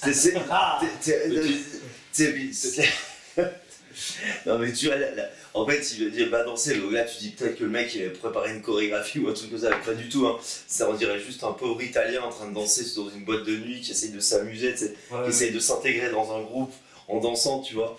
Et donc c'était vraiment à l'arrache, et tous les groupes qu'on a vus dans ce style, donc dark électro et tout, c'était les synthés, je crois qu'ils étaient même pas branchés, quoi. Ouais, il y en a donc oui, je pourrais faire ça, mais on s'est trop foutu de leur gueule pour que ça me donne envie de le faire, tu vois. Parce que je me sentirais vraiment con et pas crédible à faire ça, et je m'amuserais pas à le faire. Par contre, ce qui peut être intéressant, c'est de faire avec un batteur comme Corby Christ, justement, tu vois, un batteur live. Et puis moi, je peux rajouter un petit peu de guitare parce que je joue de la guitare. Mais tu vois, un tout petit peu, tu vois. Il faudrait que tu fasses quelque chose. Ouais. Sinon, photographe. Ouais, pourquoi pas. Ça peut être pas prédicateur. Et ouais. Donc voilà, ça peut être une idée. En fait, il faut un truc pour lier le côté électro et le côté humain. Donc, et après la scène, ça marche bien. il y a aussi la scène, normalement c'est du spectacle. Ouais. Donc il y a une dimension artistique spectaculaire. Ouais. Parce que moi les groupes un peu tu vois, qui arrivent et puis bon il se passe pas grand chose excepté le chanteur ou deux comme ça ils font rien. Tu vois ce qu'on retrouve dans par exemple des groupes assez pionniers comme Projet Pitchfork ou Dacish ou trucs comme ça. Il y a une imagerie, c'est travaillé, t'as quelque chose à voir, tu vois. C'est pour ça que ce serait dommage en fait qu'on fasse juste de la scène pour en faire sans qu'il y ait un vrai projet esthétique derrière. Ça ferait bien. Le problème, c'est que ça coûte de l'argent, mais je pense que même on peut bien s'arranger pour le faire. Et tu vois, tu suggérais, ce qui me serait une très bonne idée, commencer par des petits lives en fait. Tu vois, des petits trucs. 25 minutes, une demi-heure, pour que ce soit vraiment bien cadré, bien maîtrisé. En ouverture d'une soirée électro par exemple. C'est pour ça, bien maîtrisé et tout, c'est ça qu'il faudrait faire en fait. Quoi. Tu vois, en ouverture ça pourrait être en ouverture d'une soirée goth ou les frères, une ouverture d'une soirée techno, tu vois. Et pourquoi pas dans les églises? C'est pas lieu. Ouais, je sais pas. Déjà, techniquement, je pense que ça sonnerait comme de la merde. Dans une église, ça te pèterait les oreilles. En tout cas, bon, une église matérielle, ok, mais une église, c'est-à-dire une assemblée, dehors ou ailleurs, quelque chose créé pour l'occasion par votre assemblée. Ça peut être pas mal, tu vois. Un festival, une espèce de festival chrétien, ça serait cool. Mais en même temps, ça pourrait être super cool. Mais je pense qu'on ferait quand même un peu tâche, vu le genre de musique que passe dans ces trucs-là. En général, même le rock chrétien, c'est quand même pas génial. Super nul. T'as un même super drôle, je sais plus exactement le contenu, mais c'est le rock chrétien. Ne fait ni plaisir à Dieu, ni n'améliore le rock. Oui, c'est mauvais pour Dieu et mauvais pour le rock. C'est niaiseux, comme disent les c'est clair. C'est l'enfer. Et puis, c'est tellement bizarre. C'est fou, c'est que dans un festival chrétien, après je dis ça, j'y suis jamais allé, mais d'après les vidéos que j'ai vues, il y a que des trucs comme ça, quoi. Ah, c'est complètement niaiseux la musique. C'est vachement protestant, j'ai l'impression, protestantisé. Donc ça ferait un peu tâche, mais cela dit, ça pourrait être bien, c'est justement, ça fait tâche, mais au moins c'est peut-être ce que les gens ils ont envie de voir aussi, quoi. Quand je dis c'est niaiseux, après ils font tout pour faire un monde, tu vois, tant mieux, il y a des gens qui aiment, tant mieux, c'est bien, mais c'est vrai qu'il faut accepter aussi qu'il y a des gens qui n'aiment pas et qui n'ont pas cette sensibilité-là. Mais alors, si je peux me permettre, moi ce que j'ai remarqué, c'est que le catholique en général a comme des bouts de chiottes en termes de musique, enfin de musique moderne. C'est-à-dire qu'à la limite, voilà, certaines classes sociales catholiques ont une bonne connaissance de la musique classique, de la musique gréco-romaine, ce qui est très bien, ce qui est très bonne musique. Mais dès qu'il ne s'agit pas de musique moderne, le catholique a en général des goûts de merde, il faut bien le dire. Ce qui est triste, hein, mais voilà, souvent c'est aucune. Voilà. Et même des fois, certains disent que les catholiques globalement sont assez ennuyeux. Pas très vivants, pas très créatifs, tout ça. On s'ennuie un peu dans cet univers. Moi personnellement, c'est mon cas, je m'ennuie profondément à l'église, mais d'où ma marginalité. Mais il y en a qui s'y retrouvent aussi, et donc tant mieux pour eux. C'est vrai que moi personnellement, c'est pas un problème que j'ai eu, parce que la paroisse où je vais à Paris, l'Institut de mon pasteur au centre Saint-Paul, c'est moins vrai. Salut à l'abbé Billot, l'abbé Quinquis, l'abbé Cassiop, et voilà. Dédicace, comme on dit. T'as vu, je l'ai pas mis, pépère ou bien, qu'est-ce qu'il y a? C'est moins vrai maintenant, mais à une époque, on était vraiment la paroisse rock de Paris. Et pourtant, c'est une paroisse tradie. Alors, c'est tradie, c'est un institut ecclésiastique. Donc on fait partie de l'église, on n'est pas schismatique, on fait partie de l'église. Vous n'êtes pas des vacantistes? Non, pas des vacantistes, même pas comme la fraternité Saint-Pie, on est dans l'église, c'est Benoît XVI, Jean-Paul II et ensuite Benoît XVI qui ont permis ça, le retour un peu de la société traditionnelle, on est pleinement dans l'église. Je tiens à le dire, parce que parfois quand on entend tradit, on s'imagine que voilà. Oui. Et donc, c'est moins vrai maintenant, mais à une époque, on était vraiment la paroisse rock, il y avait un mec du groupe Black Rain, pour ceux qui connaissent, qui est un groupe de glam super connu français, il y avait un autre qui était journaliste dans le milieu rock, il y avait plein de mecs avec les cheveux longs, avec un tatouage peut-être un peu moins, si quand même, plusieurs. Les cheveux longs comme moi? Exactement, même un peu plus clairsemé, mais en fait, mais en fait, t'en avais plein. Il y avait une fois un prêtre qui était passé devant notre paroisse, je sais plus, c'est un prêtre comme ça qui avait parlé à notre abbé, qui était étonné en fait de voir un parvis d'église aussi, voilà, aussi diversifié, surtout aussi donc moi pour le coup j'ai eu de la chance là-dessus, et puis voilà, j'ai aussi la chance de connaître des abbés très ouverts d'esprit, et malgré leur pur respect de la doctrine catholique, très ouverts d'esprit, et même en général, moi je peux vraiment témoigner, c'est par rapport à ce que je suis, je me suis jamais senti, même ne serait-ce que regarder de travers pour mon nom, pour les tatouages, pour ma tête ou quoi que ce soit, quoi. Jamais. Après, tu es relativement light quand même, c'est pas comme si tu étais très tard. Puis surtout les tatouages, bon, voilà, c'est quand même relativement. C'est pas comme si j'avais un gros Baphomet sur le front. Non, tu restes soft. Vous êtes, en tant que goth, vous avez vraiment la culture, l'ADN goth, mais esthétiquement, c'est très cool. Parce qu'on mélange plein de trucs aussi, on a quand même l'influence, le goth, il y a le côté rock, le côté glam, le côté punk, c'est vrai qu'on a un peu un melting pot de tout ce truc-là. Et justement, on revient un peu au christianisme, on parle un peu de votre musique. Je vais vous faire chier avec une question vraiment emmerdante. 3 choses que vous aimez, 3 choses que vous aimez pas dans le christianisme. Dans le christianisme au sens large, dans la religion, dans le christianisme, peu importe la branche, peu importe l'atmosphère. On commence par parler, une chose que tu aimes bien dans le christianisme. Une chose que j'aime bien, qui est vraiment importante pour toi. En fait, l'humilité, je pense. Pas le fait que ça apprenne l'humilité. On se dit, c'est pas l'homme qui est Dieu, que quand il y a un truc bien qui arrive, si je fais un truc bien, c'est pas moi qu'il faut glorifier, c'est peut-être plutôt Dieu. Tu vois, ce genre de choses. Que tout dépend pas que de moi. Donc ça t'apprend l'humilité. Et ça, c'est plutôt pas mal. Et c'est. Après, tu le retrouverais dans n'importe quelle religion monothéiste. Mais tu vois, en tout cas, c'est. Enfin, tu vois, par rapport au truc de la franc-maçonnerie où c'est l'homme qui est Dieu et tout, on sent qu'il y a un truc qui va pas quand on entend ça. Dire l'homme c'est Dieu, instinctivement, on sait qu'il y a un problème, tu vois. C'est clair. Et là, ça te remet à ta place quand même, la croyance en un Dieu, ça te remet vraiment. Mais bon, ça encore une fois, c'est dans toutes les religions. En vérité, il n'y a pas de quoi se relever la nuit. Comment ça? Ce que tu veux dire par là, c'est que soyons humbles, on n'a pas sauvé le monde. C'est pas nous qui.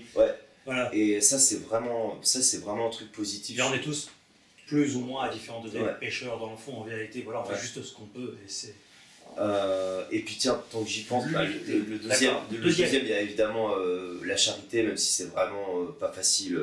Il y a des périodes c'est plus facile que d'autres de la pratiquer. Quand je dis la charité, c'est pas seulement filer une pièce à un mendiant. C'est l'amour fait commandement, quoi. Ouais. C'est quoi alors la charité? C'est essayer de voir les autres, de voir le visage du Christ dans les autres humains, quoi. Donc et de voir les autres comme des frères en fait.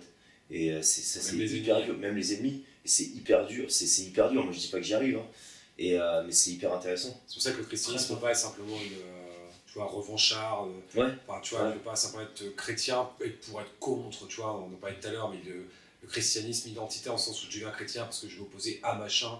Enfin, ça peut être un début, parce que voilà, le Seigneur agit. Mais en fait, il faut quand même, le but ultime, c'est de parvenir à aimer ses ennemis. Ça reste des ennemis, attention. Mais voilà, avant de les haïr, prions pour eux, quoi. Et je pense que c'est toi qui disais ça par rapport à l'humilité, tant que j'y suis. Je sais plus si c'était toi ou Arnaud Dumouche là, qui disait ça. C'est que si on se dit chrétien, ça veut pas dire qu'on est mieux que les autres. Oui.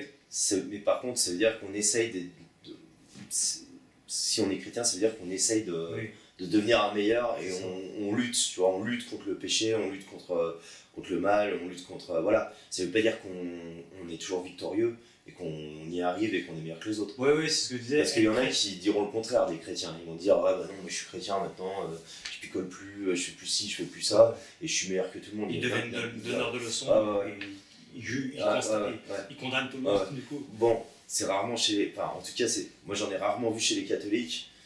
Mais peut-être. Parce que ce que je dis dans mes travaux, c'est que être chrétien, c'est pas être quelqu'un de bien, c'est chercher à faire de son mieux. Précisément, sachant qu'en vérité, tôt ou tard, tu tombes d'une façon ou d'une autre, en acte, en parole ou en pensée, à un moment donné, cherche pas, ça va t'arriver. Donc, calmos. En vérité, il n'y a pas de quoi se relever la nuit vis-à-vis devant tout soi-même. Et j'ai souvent pris cette métaphore avec le film L'Histoire sans fin. Ouais. Ça te parle, ça? Tu connais? Ouais, c'est vrai. Tu connais? Un de mes films préférés quand j'étais gamin. Putain. Et Andy Wook, tu sais, le petit gars là, avec une barbe, avec un gros nez. Ouais, Tu ouais, vois, ouais. Andy Wook, le scientifique. Ouais, ouais. Et il dit à Adriou, à un moment donné, que l'homme, face à un miroir, s'il avait le reflet de son âme, en fait, il pouvait faire qu'une seule chose, s'enfuir en hurlant face à vraiment à ce qu'il est, quoi. Ouais. Tu vois, et c'est plaisant, c'est tellement beau de se dire que, en tout cas, face aux yeux du Christ, malgré nos innombrables imperfections diverses et variées, c'est le même qu'on ne voit pas chez nous d'ailleurs. Il nous aime de façon inconditionnelle. Salade, tomate, oignon. Le pack complet. Et ça, c'est quand même. Parce que moi, j'ai fait un songe un jour du Christ. Je me suis réveillé en chialant, vraiment, je pleurais. Je pleurais ma race. Et ce qui m'a fait pleurer, c'est l'amour inconditionnel et pas humain du Christ pour moi. Et ça m'a terrassé. C'était un jugement juste et de constatation. Voilà qui tu es vraiment, mais je t'aime infiniment et je ne te condamne pas. Ça c'est violent, ça. D'accord. Là on la ferme. Et c'est en tout cas c'est ça, ce serait le. Bon, ça découle de l'humilité, quoi, on va dire. Ouais. Disons que de toute façon, quand tu es devant le fait accompli, effectivement, tu es quand même obligé de. Ouais. Mais c'est pas glorifiant pour l'ego. Parce que il y a rien de pire que voilà, quelqu'un qui va dire maintenant que j'ai rencontré le Christ, ma vie est parfaite, je suis meilleur que les autres et tout. Il y a rien de plus con. T'en as vu des comme ça? J'en ai vu, ouais. Après, c'était plutôt chez les protestants, mais beaucoup, tout à fait. Je n'osais pas le dire, mais voilà. C'est clair. Tu vois, tu me confirmes. Non, mais oui. Et en fait, il y a rien de plus con que ça, parce que en plus, quand tu connais l'envers du décor, il y en a, tu sais très bien. Tu vois, sans rentrer dans les détails, mais tu sais très bien qu'ils sont pas meilleurs que les autres et qui font des trucs qui sont pas permis dans la Bible, voilà. Mais c'est juste qu'ils vont dire attends, moi j'écoute plus de rock parce que c'est vraiment c'est tellement con en fait. C'est la magique du monde. Déjà, c'est prendre les gens pour des cons parce qu'il y a personne qui croit à leur truc, quoi. Tu vois, dire depuis que j'ai rencontré Jésus, je suis plus le même. Enfin, c'est bien de plus être le même parce que c'est vrai que tu cherches à évoluer, voilà. Mais je suis radicalement plus le même et je fais plus aucun des trucs que je faisais avant. Ma vie a radicalement changé et que ce sera comme ça jusqu'à la fin de ma vie. Mais personne ne peut y croire. On en reparle dans 5 ou 10 ans. Sinon, parce qu'au début, tu as le zèle du bonheur. Oui, c'est ce que disait Arnaud Dumouche, là, pour le coup, c'était lui qui en parlait. Au début, tu as l'excitation. Oh putain, je me suis sevré de mon addiction à je sais pas quoi et tout. Et ça dure un an. Et puis après, voilà. Tout à fait. Mais ce qui est beau, c'est de lutter. C'est la lutte permanente. Sinon, ça serait nul à chier, en fait.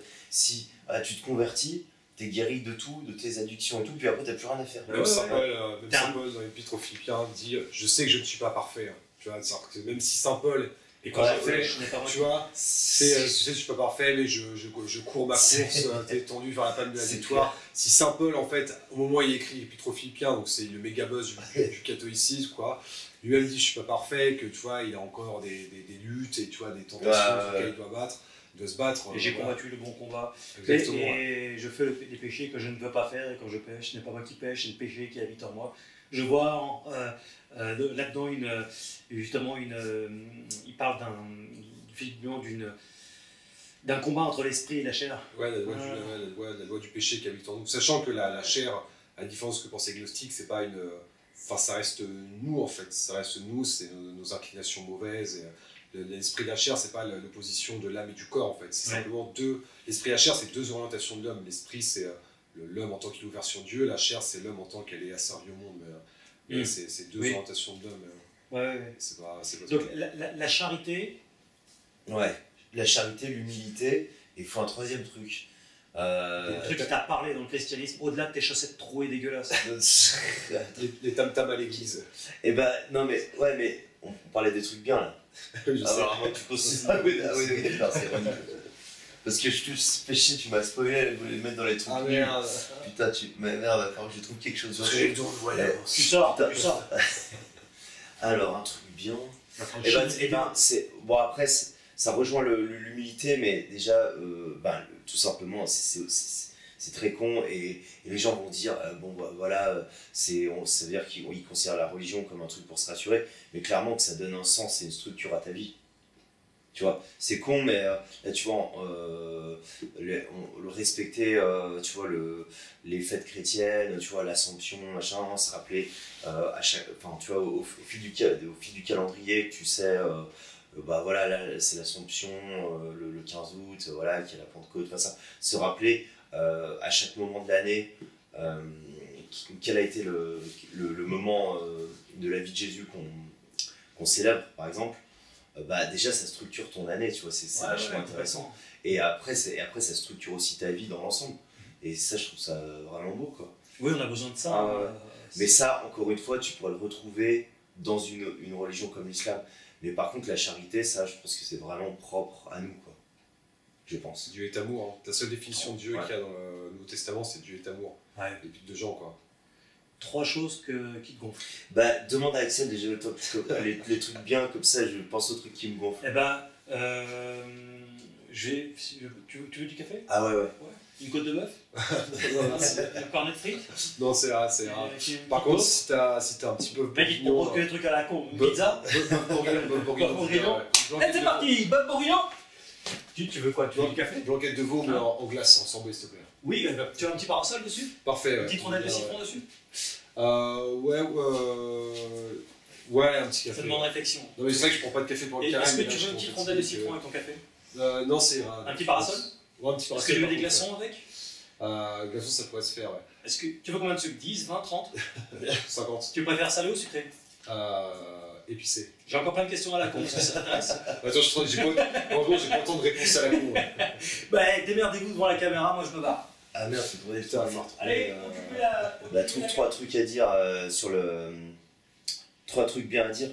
3 trucs bien à dire sur le christianisme. Pendant ce temps, je cherche 3 trucs nuls. Je pense que la première, mais ça vient du fait que je suis venu au christianisme par le platonisme, c'est le fait que le christianisme et la pratique chrétienne, ce soit une purification de l'âme qui en quelque sorte nettoie l'œil de ton esprit, quoi. En fait, c'est vraiment un des thèmes principaux du platonisme, l'idée de la purification de l'intellect qui permet d'accéder aux réalités intelligibles, hein, qui sont pas, pour Platon, qui ne sont pas des dieux, mais qui sont voilà, des idées, voilà, des réalités intelligibles. Et donc je pense que cet aspect-là en fait, de purification de l'âme dans le christianisme, c'est vraiment partie du premier truc, parce que pour moi, vraiment, le christianisme, c'est d'abord été une quête existentielle, comme était la philosophie et comme était voilà, le platonisme, et surtout le néoplatonisme. Donc je pense que c'est premièrement ça, en fait, que ça a permis de purifier l'âme pour apprendre à voir la transcendance, quoi. Je pense que c'est le premier truc. Même si voilà, dans le christianisme, il y a quand même... Enfin, ce qui permet de voir Dieu, c'est pas tant l'intellect, mais c'est plutôt l'amour. Et vraiment, cette purification de l'amour, voilà, je pense que c'est vraiment quelque chose d'extrêmement fort. Donc ça, je pense que c'est vraiment la première chose, la dimension purificatrice. Une deuxième dans le christianisme, c'est quand même dur comme question. En fait, j'aurais dû penser à... Ouais, c'est clair. Je pense que ce que j'aime aussi, c'est l'histoire, en fait. Chrétienne, l'histoire de la pensée chrétienne. Voilà, si tu penses, je sais pas, voilà, les premiers chrétiens, tu vois, c'est vraiment un truc, c'est héroïque, en fait. Tu vois, les épopées de la chevalerie, les croisades, tu vois, même la grandeur du christianisme à l'époque classique. Enfin, en fait, le christianisme, à chaque siècle, il prend une forme différente et c'est toujours super cool, quoi. Et ça, c'est le côté historique, puis ça aussi avec le côté philosophique, en fait, étant moi-même prof de philosophie, quoi. Vraiment, le christianisme, ça a été enfin, on oppose tout le temps la foi et la raison. Comme si dès que tu étais croyant, tu abandonnais le terrain de la raison. En fait, il se trouve que la pensée chrétienne... Ça te dérange pas si je pose le sac de l'eau? Ils sont bien germés. Ouais, ils commencent à germer, ça te dérange? Ça te dérange pas? Par contre, je sais pas si je vais tout manger. Hein. Ça te dérange peut-être? Non, ça va, non, je vais... Je vais les poser là. Ah merde, j'ai un peu de radossier. J'ai pas envie de gueuler de tes ongles. Ah merde, je vais les nettoyer, ils sont un peu sales. Enfin, j'arrive. Et ouais, du coup, je disais quoi? Ah ouais, donc la pensée chrétienne. Ouais. En fait, le christianisme, ça a vraiment été un des creusets de beaucoup de concepts philosophiques. Tu vois, on en parlait ce matin, où je sais plus, c'est l'idée de l'angoisse, en fait, qui a été pensée vraiment. La question du sens de l'existence, elle se pose vraiment, en fait, la première fois profondément par des chrétiens. Tu vois, que le christianisme, ça a vraiment été aussi un creuset de réflexion sur ce qu'est la transcendance. Donc ça, je pense, c'est le deuxième point. Donc la tradition, à la fois l'histoire, merci. À la fois l'histoire et la tradition intellectuelle. Donc purification. Histoire et pensée. J'étais pas là, je peux tout répéter, ça te dérange pas? Ouais, tu regarderas la vidéo. Pardon de te déranger. Hein. Et, non mais je disais, le premier truc, c'est vraiment la question de la christianisme comme méthode de purification pour s'élever, méthode d'élévation. D'accord. Qui était un truc, en fait, un chemin d'ascension. Et du coup, tiens, on va rebondir sur une discussion de tout à l'heure, mais voilà, du coup, ce que j'aime aussi dans le catholicisme, à la différence des autres formes de religion, peut-être l'orthodoxie mis à part. Pour faire caca, c'est pour ça que j'ai mis un peu. Excusez-moi. Et c'est en fait, la liturgie et le rituel. Mais quand je parle de ça, c'est vraiment les liturgies, les rituels traditionnels. C'est la messe tridentine et la messe moderne. Il y en a qui sont très bien, je ne suis pas du tout à renier l'intérêt de la messe moderne, tout à fait valide, etc. Mais il y a quand même vraiment parfois des abus et parfois ça manque vraiment de substance. Donc, le rite traditionnel, moi j'en sens vraiment les effets anagogiques, les effets purificateurs, cathartiques. Et je trouve vraiment la liturgie, c'est comme quand tu roules sur une autoroute la nuit, tu as des lumières sur les côtés. Ça permet vraiment de rouler droit et ça tu parles la fatigue. D'effets purificateurs, ça veut dire quoi dans ton langage? Par exemple, quand tu es à la messe, si tu arrives bien disposé à la messe, tu vois, je sens vraiment que la liturgie, suivre la liturgie, les chants, les paroles du prêtre, même en fait tout le décorum, en fait, tout simplement, aide mon esprit vraiment à se purifier en fait, de la dispersion, de la distraction, et il aide vraiment à se concentrer en fait. Ça t'éloigne du péché, tu dirais? Ça c'est une des grâces de la messe, ouais. Je sens vraiment que les périodes où je vais moins à la messe, c'est des périodes Et en même temps, je sais pas si tu veux en parler, tu me dis, si tu ne veux pas répondre, tu n'es pas obligé, hein, comme d'hab. Et en même temps, tu ne peux pas communier. Ouais, je peux pas communier. Non, mais j'accepte oui, parce qu'en je suis en concubinage, comme on dit, en concubinage non chaste. Donc en effet, je ne communie pas. Quand je me marierai, je pourrais communier. Donc là, selon les préceptes de l'Église, tu es dans le péché mortel. Non, mais de fait, oui, même si ce sera encore un plus grand péché mortel que de communier. Mais encore une fois, même si, moi, subjectivement, est-ce que ça me blesse? Oui. Est-ce que, quand j'y pense la première fois, est-ce que ça me révolte? Oui. Mais j'en accepte aussi le principe. J'accepte le principe que le Christ veut construire quelque chose et que construire quelque chose, ça passe par faire une famille et ne pas faire une famille qui soit vraiment définie et bénie sacramentellement. Et je comprends en fait que c'est une sorte de moyen de pression pour m'amener en fait à construire quelque chose, quoi. Et je le vois vraiment comme ça, comme un bâton qui me pousse en avant. Certains te diraient, on pourrait voir les choses peut-être de façon inverse, dans le sens où on pourrait se dire, en fait c'est contre-productif, ça devient extrêmement protocolaire et fastidieux, et l'accès à Dieu est beaucoup plus simple en vérité. Oui, mais alors, comment dire, c'est pas parce que je peux pas communier que j'ai pas accès à Dieu. Toute personne a accès à Dieu dans son cœur. Le principe, c'est quand même de prendre Dieu en toi. Alors bien sûr, ma relation à Dieu est en effet dégradée, mais encore une fois, est-ce que subjectivement, quand j'y pense, est-ce que ça me fait mal? Oui, mais est-ce que quand j'y réfléchis un peu, que j'essaye de sortir de ma propre personne pour voir objectivement ce qui me dépasse, en fait, je comprends que ce que Dieu veut, c'est pas m'empêcher de communier, mais ce que Dieu veut, c'est que je me marie, que je fonde une famille, que je vive de façon réglée.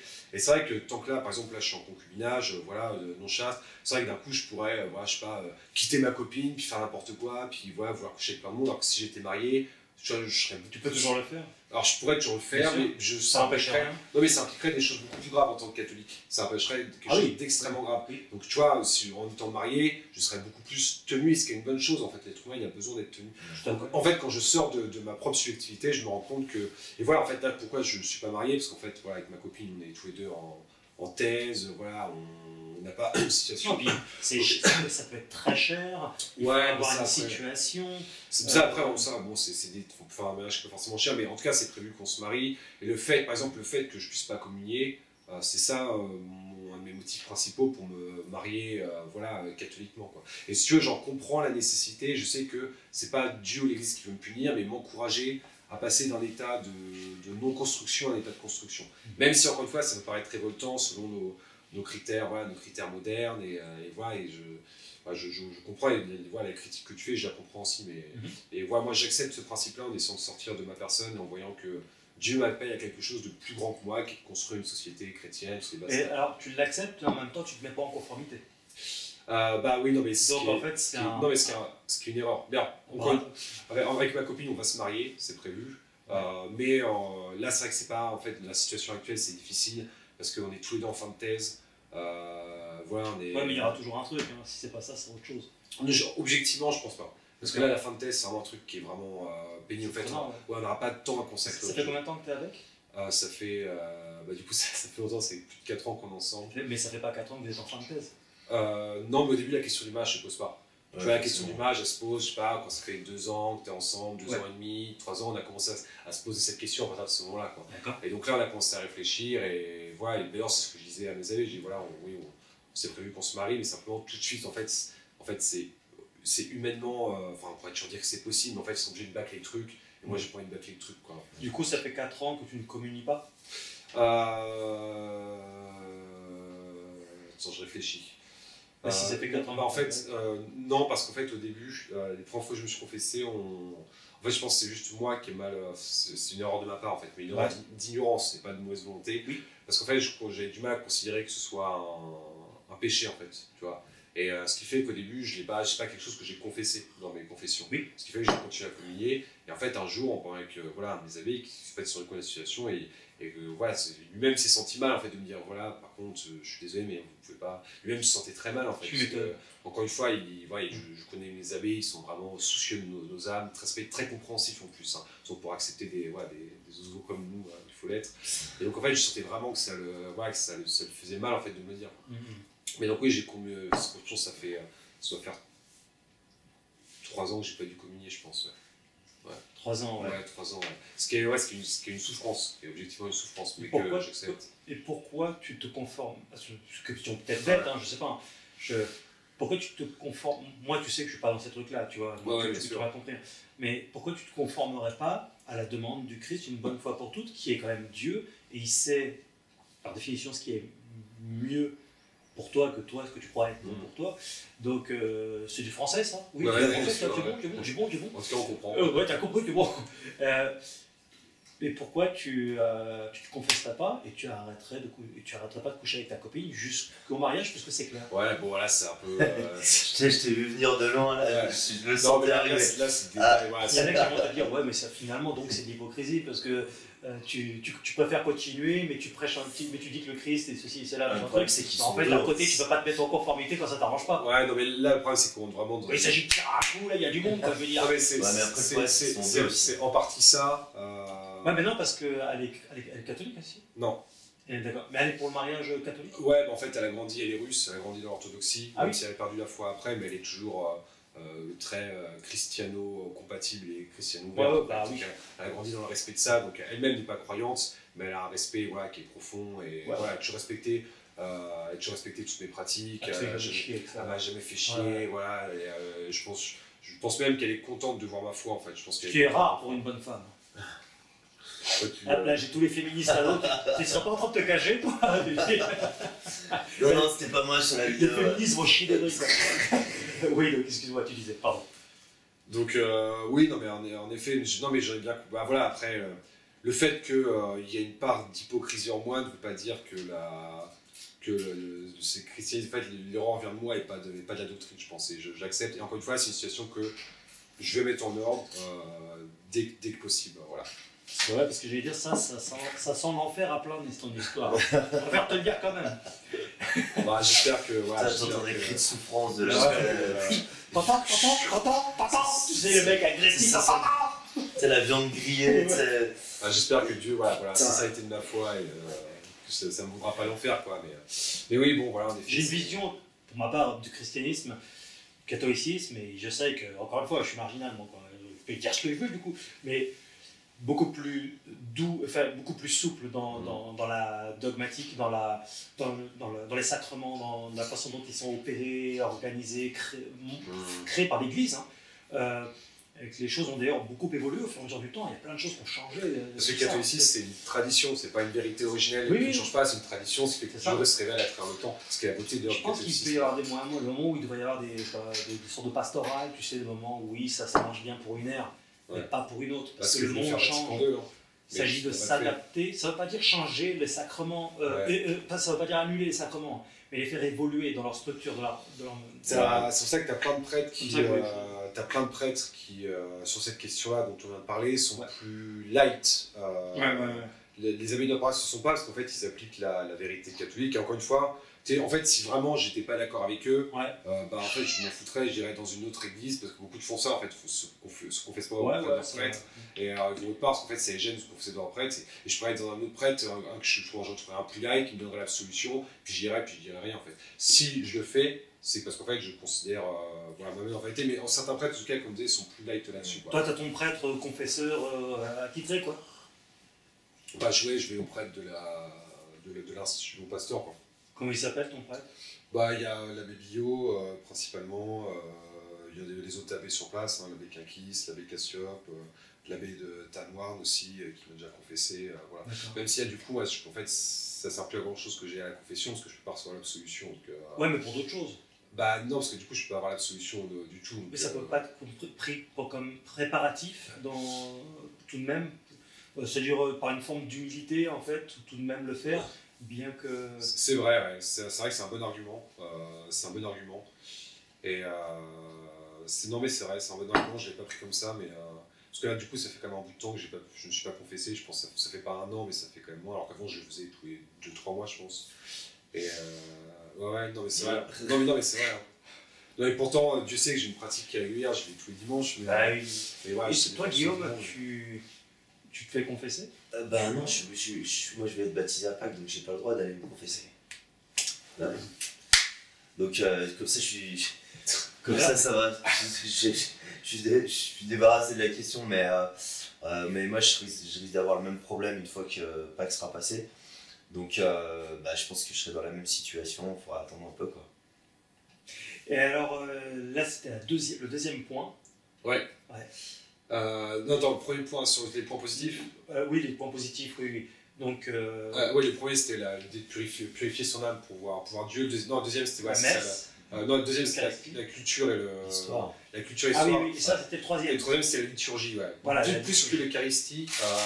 Enfin, l'Eucharistie c'est très important. C'est ce qu'il y a même de plus important dans la messe. Mais je dirais la liturgie au sens général, c'est-à-dire le packaging, le chant, les habits, ce qui va en fait, grosso modo, du déroulé concret de la messe jusqu'au chant et aux habits du prêtre, quoi, tout compris, quoi, l'encens. Cet ensemble-là, le christianisme, c'est une religion incarnée et qui donne place à l'incarnation. Et la messe, c'est un moment, la belle messe traditionnelle bien faite, c'est un beau moment d'incarnation. Belle messe bien faite, bien roulée. C'est un bon moment d'incarnation de Dieu, tu vois, c'est un moment de communion du sensible et du... Ça fait vraiment beau. Excuse-moi. Oui, belle messe. C'est bien faite la messe. Oh, t'as vu la messe là? Au lieu de te marrer, les trucs négatifs. Il y a des choses qui te dérangent. Bon, c'est bon, j'ai eu le temps de réfléchir. J'espère que tu parlais d'un truc, ça me faisait pas de plus. J'espère que tu vas pas tout me piquer parce que. Non, mais un truc très, très technique, hein, vraiment. C'est que tu vois, hier on allait faire le chemin de croix au centre Saint-Paul. Okay. Et putain, on est resté vraiment longtemps à genoux et j'ai vraiment pas l'habitude de rester sur les rotules comme ça. Et putain, ça m'a niqué le genou. Un truc de fou. C'est un truc qui te saoule en christianisme. Non, mais je pense à ça fait au moins une chose de prise comme ça, tu vois.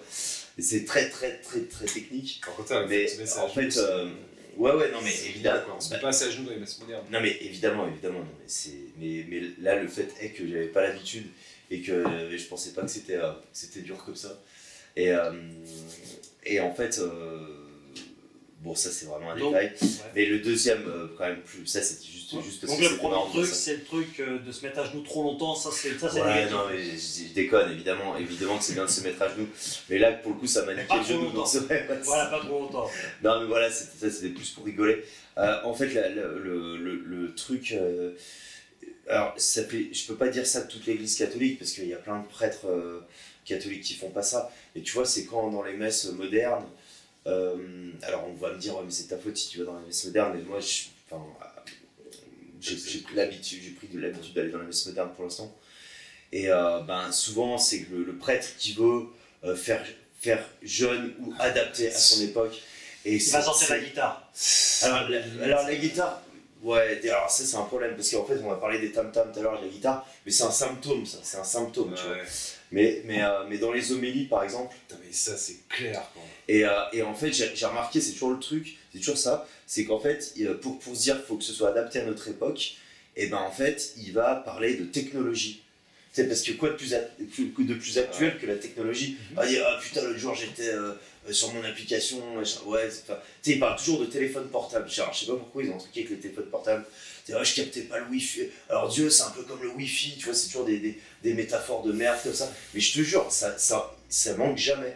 À chaque fois qu'il y a un prêtre comme ça qui veut s'adapter, il balance une anecdote sur le téléphone. Ou sur le réseau internet, c'est tout le temps. Ça, c'est une métaphore qui est vraiment facile. Ah, mais, moi, je suis connecté à Dieu comme vous êtes connecté sur les réseaux. C'est un truc de merde, tu vois. Bon, bref, ça, c'est vraiment. T'as vu ça aussi? Non, ben, moi, je suis pas allé beaucoup à des messes modernes, mais j'ai vu plusieurs fois. Si les prêtres regardent vraiment avec tout le respect qu'on vous doit, avec vous, il n'y a que des vieux qui veulent faire jeune. Voilà. Faire jeune, c'est un truc de vieux. En fait, sont versés dans l'immuable, c'est-à-dire l'éternel. Dans l'éternel. C'est ça qu'on veut. On ne veut pas de discours sur la dernière pop star ou sur les portables, en fait. Vous avez compris? La parole de Dieu qui nous permet de comprendre le monde, mais faites pas jeune, c'est vraiment un truc de ringard. Arrêtez tout de suite! Antisémite? Et après, on n'a plus rien à dire devant antisémite. Par habitude. Ouais, par habitude. Après, un dernier truc qui peut me saouler, ça se trouve, il y en a d'autres que je retrouverai quand on sera sur le retour. Je me dis, putain, ça. Bon. Et en fait, là aussi, ça ne concerne pas toute l'église catholique, évidemment, mais tu vois, c'est peut-être aussi cette difficulté à se faire respecter. Comme par exemple l'islam, ils ont moins de difficulté à se faire respecter. Et tu vois, on parlait de l'autre con qui dansait dans l'église, mais il y a ça, mais il y a eu plein de trucs. Tu vois, par exemple, on en revient au truc de la dictature sanitaire. Il y a des prêtres qui ont résisté, mais il n'y en a pas tant que ça non plus, tu vois. Il y en a qui ont remplacé l'eau bénite par du gel hydroalcoolique, tu vois. On les voyait dans les églises. Et en fait, c'est vraiment dommage de faire ça, tu vois, et parce que ça ruine tout, en fait, ça ruine tout ce en quoi on croit. Et par contre, à l'inverse, j'avais vu une vidéo, alors on ne saura jamais si c'est un fake, c'était un prêtre au Canada avec l'accent polonais qui virait les flics de son église parce qu'il venait imposer le masque dans l'église, et il les traitait de fascistes, satanistes, machin, mais il leur hurlait dessus. Putain, ça c'était vraiment badass. J'espère que c'est pas un fake, mais voilà, bon, c'est tout ça pour dire que c'est pas non plus partout comme ça dans l'église. On a voulu que les chrétiens montrent un peu plus les dents, les crocs. Pendant cette période-là, ouais, au moins dire. Pendant la période actuelle, parce que la période. Le mensonge n'a jamais été aussi grand qu'aujourd'hui. C'est extraordinaire, on vit une période incroyable. Mais après, il y en a qui balancent quand même, hein, tu vois, sur tout ce qui est. Mais là, tu me parles dans l'église ou. Ouais, dans l'église. Dans l'église, il y a quand même des prêtres qui balancent sur la bouffonnerie sanitaire, sur tout le satanisme ambiant qu'il y a en ce moment. Donc, tu veux dire qu'en fait, depuis 2 ans, il y a une évolution? Ah, je sais pas. C'est juste que ça fait 2 ans que je m'y intéresse vraiment. Parce qu'en fait, à l'époque de la dictature sanitaire, il y a eu une forme d'allégeance.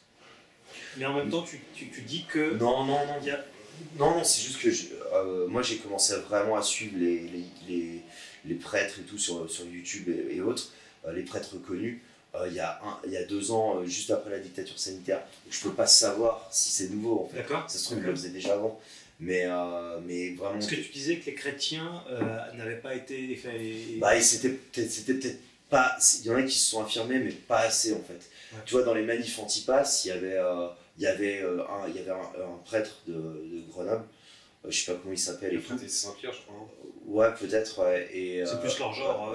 Et lui, il s'affichait vraiment dans les manifs et tout, ce qui est vraiment méga cool. Ouais. Mais ça aurait dû être dans toutes les villes, plusieurs prêtres par ville, tu vois. Oui, tout à fait. Tu vois. Et il y a eu ça, mais c'était pas assez. Après, il y en a qui pourraient, pareil, c'est par exemple dans les épîtres aux Romains, où il est question en fait de se conformer aux lois en vigueur, tout ça. Parce que tout ce qui est institué vient de Dieu. Ouais, mais pas si les lois en fait vont contre le... Il n'y a pas écrit ça. Oui, mais il y a aussi écrit que il faut se conformer à Dieu et pas au monde, et qu'il y a un conflit entre Dieu et le monde. On peut exalter un verset, occulter un autre. Il faut voir les contextes en fait, tu peux pas juste sortir juste un verset et voir pourquoi Saint Paul dit ça à ce moment-là, en fait. Tu vois, c'est pas... Par exemple, dans ce cadre-là, c'était parce qu'en fait, c'était pour pas qu'ils deviennent... c'est parce qu'il commençait à y avoir des rébellions chez les chrétiens, qu'il fallait calmer le jeu. Donc, soumission, ça ne veut pas dire forcément acceptation. Ouais, donc en fait, c'est des questions de contexte, quoi. Oui, je vais voir. Donc, bon, voilà, c'était les 3 choses. Donc, une chose complètement dérisoire, à savoir le fait que ça m'a niqué le genou. Une chose, voilà, et les 2 autres, c'est des trucs qui sont pas non plus universels, quoi. C'est juste majoritairement quand même l'Église catholique, elle a un peu fermé sa gueule.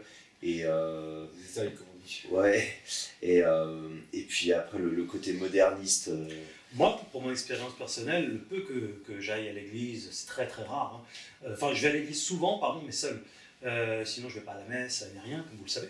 Et donc, mais par exemple, j'ai fait pas mal de. Jamais dire jamais. J'ai fait du catéchisme une fois. Au début, quand j'étais gamin, je croyais que c'était un sport de combat, le catéchisme. Ah ouais. Ça me faisait penser au sport. Karaté. Karaté. Je voyais les mecs habillés en blanc. Mais parce qu'en fait, ils disaient le katé. Donc tu dis ça. Donc c'est cool, le catéchisme. Comme le karaté, quelque part. C'est qu'il y a le rat. Et en fait, quelque part, c'est un combat intérieur, quelque part, c'est un art martial.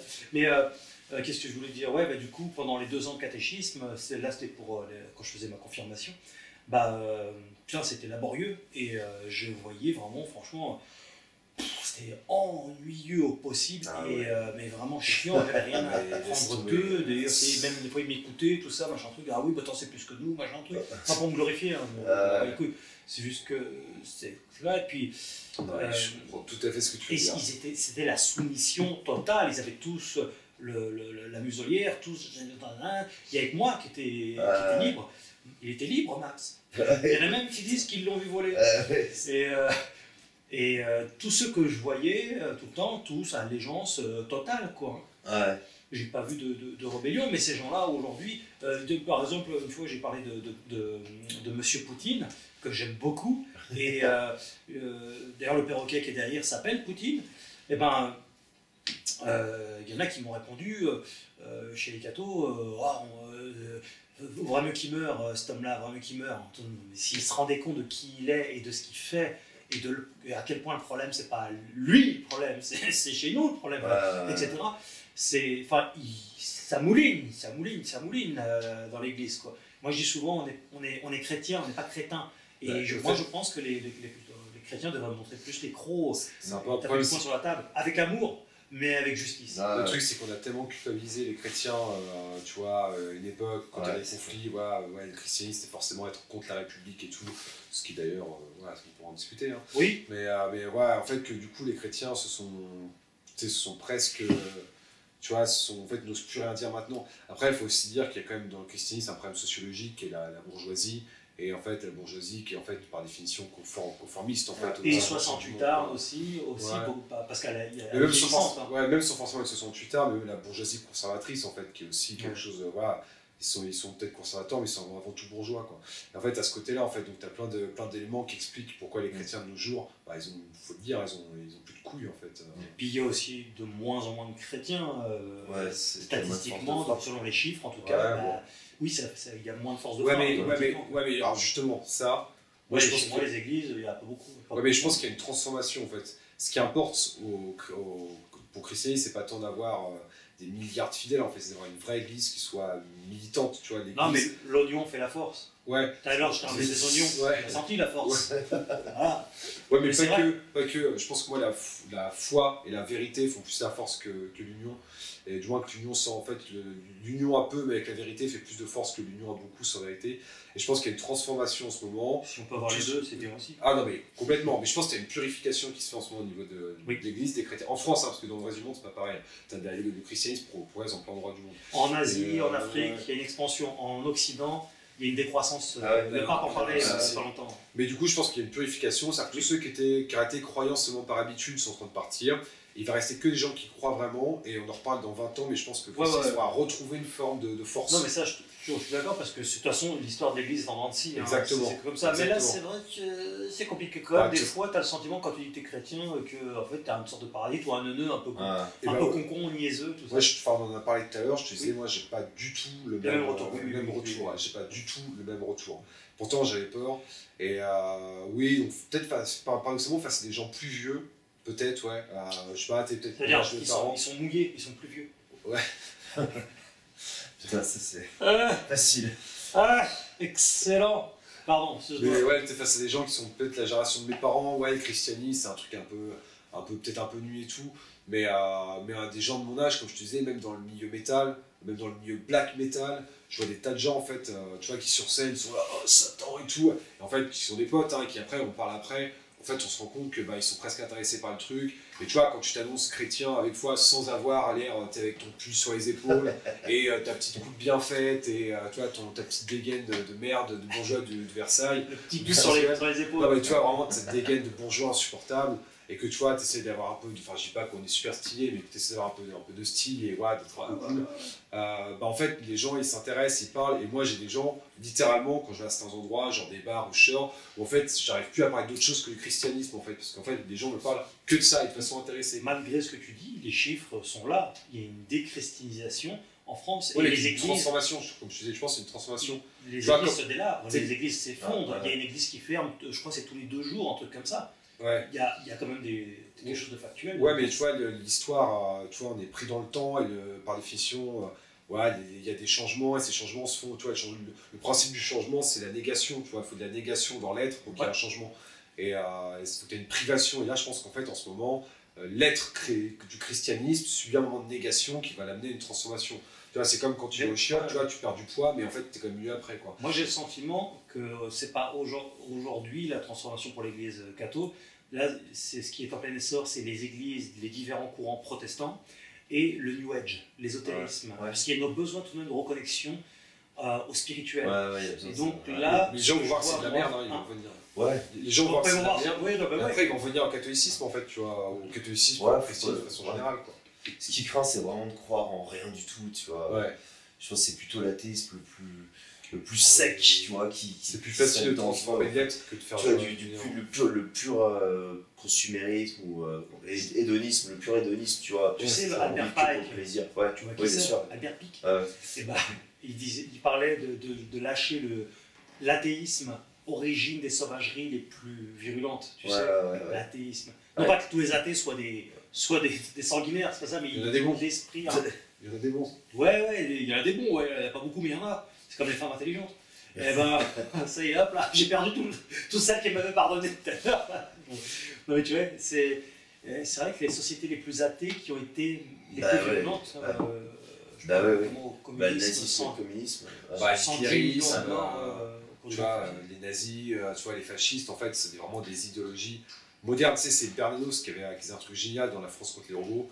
En fait, il dit les totalitarismes, ce qu'on appelle les totalitarismes, c'est pas du tout une sorte de retour à la barbarie du Moyen-Âge, comme on dit parfois, de se dire ah ouais, les nazis ils sont quand même vachement moyenâgeux. Hein. En fait, c'est pas du tout ça. Bernanos il explique que ça, c'est la quintessence de la modernité, en fait, donc de l'homme sans aucune norme absolue, quoi que ce soit, de l'homme qui est pure raison, de la société qui est purement rationnelle. C'est la quintessence de la modernité, mais qui a été appliquée de façon trop brutale et trop rapide. Et c'est pour ça que ça a donné, de façon trop rapide et trop en avance, c'est ça qui a donné en fait de la violence. En fait, l'idée, c'est quoi les totalitaristes? C'est remodeler l'homme, accoucher d'un homme nouveau, tu vois, c'est ça, par les moyens de l'homme lui-même. Et c'est ce que eux ont essayé de mettre en place, en fait, mais ils ont voulu faire trop rapidement et ça donne de la violence. Et ce que dit Bernanos, c'est que la société qui se met en place après le totalitarisme, elle applique exactement le même truc, mais en douceur en fait. Tu vois, en fait, le monde libéral dans lequel on vit, c'est pareil en fait, tu vois. Simplement, ça se fait de façon soft en fait. Ouais, c'est plus souple, mais quand même. Mais en tout cas, c'est le même truc, c'est des pensées ultra-modernes. 3 choses que... ouais. Ouais, la preuve, et ça rejoint un peu un des trucs que Guillaume a dit, c'est le... Ceux qui fument un cure-dent. Ouais, non, j'essaie d'arrêter. Ok. Pas pendant le carême, jamais de cure-dent pendant le carême. Et le premier truc, moi ce qui me saoule vraiment, mais c'est vrai, c'est le christianisme moderne, c'est cette idée de vouloir s'ouvrir au monde. L'idée de pouvoir être ouvert au monde, ouvert sur le monde. Mais purée, c'est pas l'objectif du chrétien, c'est pas non plus d'être contre absolument tout ce qui arrive, en fait, tu vois. C'est pareil, il s'agit pas d'être contre tout. Mais en fait, le truc, c'est on a une vérité, on a une tradition qui donne un fil droit. Et en fait, tu vois, c'est comme un chemin qui s'avance dans la mer. Tu vois, les vagues, elles se mettent dessus, mais le chemin, il ne doit pas se déplacer en fonction des vagues. Non, c'est les vagues qui se brisent sur le chemin et pas le chemin qui suit les vagues. Quoi, par exemple Quoi Bah ouais, non, mais par exemple, en fait, ça en fait partie. De quoi Le wokisme. Ah, c'est pas moi qui ai dit, hein. Non, mais. Il assume pas. Après, je pense qu'il ne faut pas exagérer. Le message de l'Église là-dessus, l'Église, elle n'est pas wokiste comme on dit, mais tu sais, ouais, cette volonté de. Ouais, je sais pas, parfois de tortiller un peu, c'est un sujet. Il ne s'agit pas d'être méchant, le principe de base du christianisme, c'est la charité. Mais je sais pas, l'exemple typique, tu vois, pour prendre un truc qui soit pas subversif. Mais parce que je te mets tout de suite sur des brèches. Non, mais ce qui est vrai, en Allemagne, c'est un vrai problème, par exemple. En Allemagne, c'est un vrai problème, ce truc-là. Et voilà, encore une fois, le principe, c'est la charité, c'est de vouloir bien les gens, et c'est de haïr personne. Mais par exemple, un problème, voilà, on en parlait avec Peter, mais par exemple, dans les églises, certaines messes, ça ressemble à une putain de kermesse, il faut le dire, quoi. C'est n'importe quoi. Et en fait, voilà, le christianisme doit rappeler des vérités. C'est pour ça, on parlait tout à l'heure de la situation conjugale. Bah voilà, en fait, tu vois, là, le prêtre me donne une vérité, ça me plaît pas, point barre. Bon, bah voilà, en fait, c'est comme ça. Et j'aurais eu moins d'estime pour lui s'il avait commencé à vouloir me dire des petits trucs. Voilà, et le fait qu'il me dise la vérité, même si ça me blesse, ça me fait progresser. Alors que si tortillé, et donc voilà, je pense que le principal problème, c'est le fait de voir ouvert sur le monde. Et ça va de tout, ça va parfois de la doctrine. Jusque aux formes que prennent les messes. N'empêche que tu préfères continuer tes conneries. Ouais, tu vois, certains prêtres. C'est un peu facile ça. Ça t'arrange pas, mais tu continues. Tu sais, tu vois, moi j'ai déjà vu des prêtres, je dirais pas où, hein, mais j'ai vu des prêtres dans une conférence que j'ai donnée une fois, dans un endroit, j'ai vu un prêtre qui était limite en survêtement en fait. Tu vois. Non, en fait, le prêtre, en fait, tu vois, on dit que le christianisme c'est un coup de sabre dans le monde, dans le sens où ça déchire en voile, ça tranche. Bah, le prêtre, c'est ça en fait, tu dois le voir dans la rue, et moi, les amis paroles, ils sont en soutane, un mec en soutane, il impose le respect. En fait, et eux ils disent. Ils sont tout le temps les gens qui viennent les voir, et 95% du temps, c'est des gens qui viennent les voir parce qu'ils sont intrigués, ils veulent parler. Alors parfois ça se passe pas toujours bien, mais en tout cas, c'est des gens qui viennent les voir en fait. Et voilà, et personne n'avait envie de voir un prêtre avec un survêt et des Nike en fait. Et en fait, ils pensent qu'ils sont cool en faisant ça, mais en fait, c'est faux quoi. Là c'est hors du contexte du sport ou un truc comme ça. Ouais, en contexte du sport. Sinon, il est en soutane. Les séminaristes de Courtalin, donc le séminaire où j'étais allé, il y a un tournoi de foot local, et en fait, ils font le tournoi de foot en soutane, et moi je trouve ça très ouais, c'est vrai, c'est sympa. Ouais, non, mais voilà.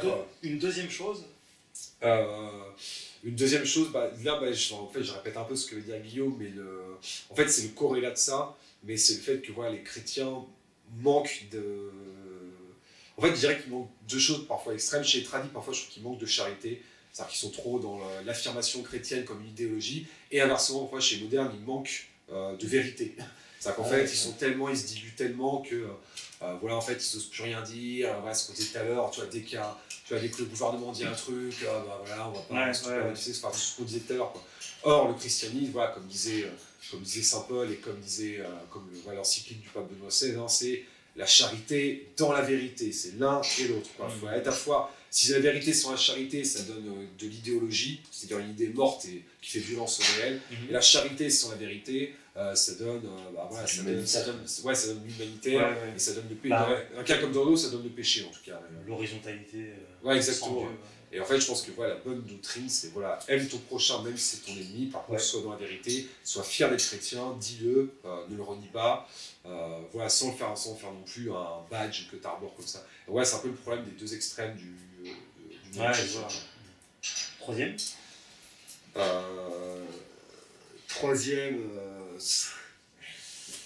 qu'est-ce que ça pourrait être?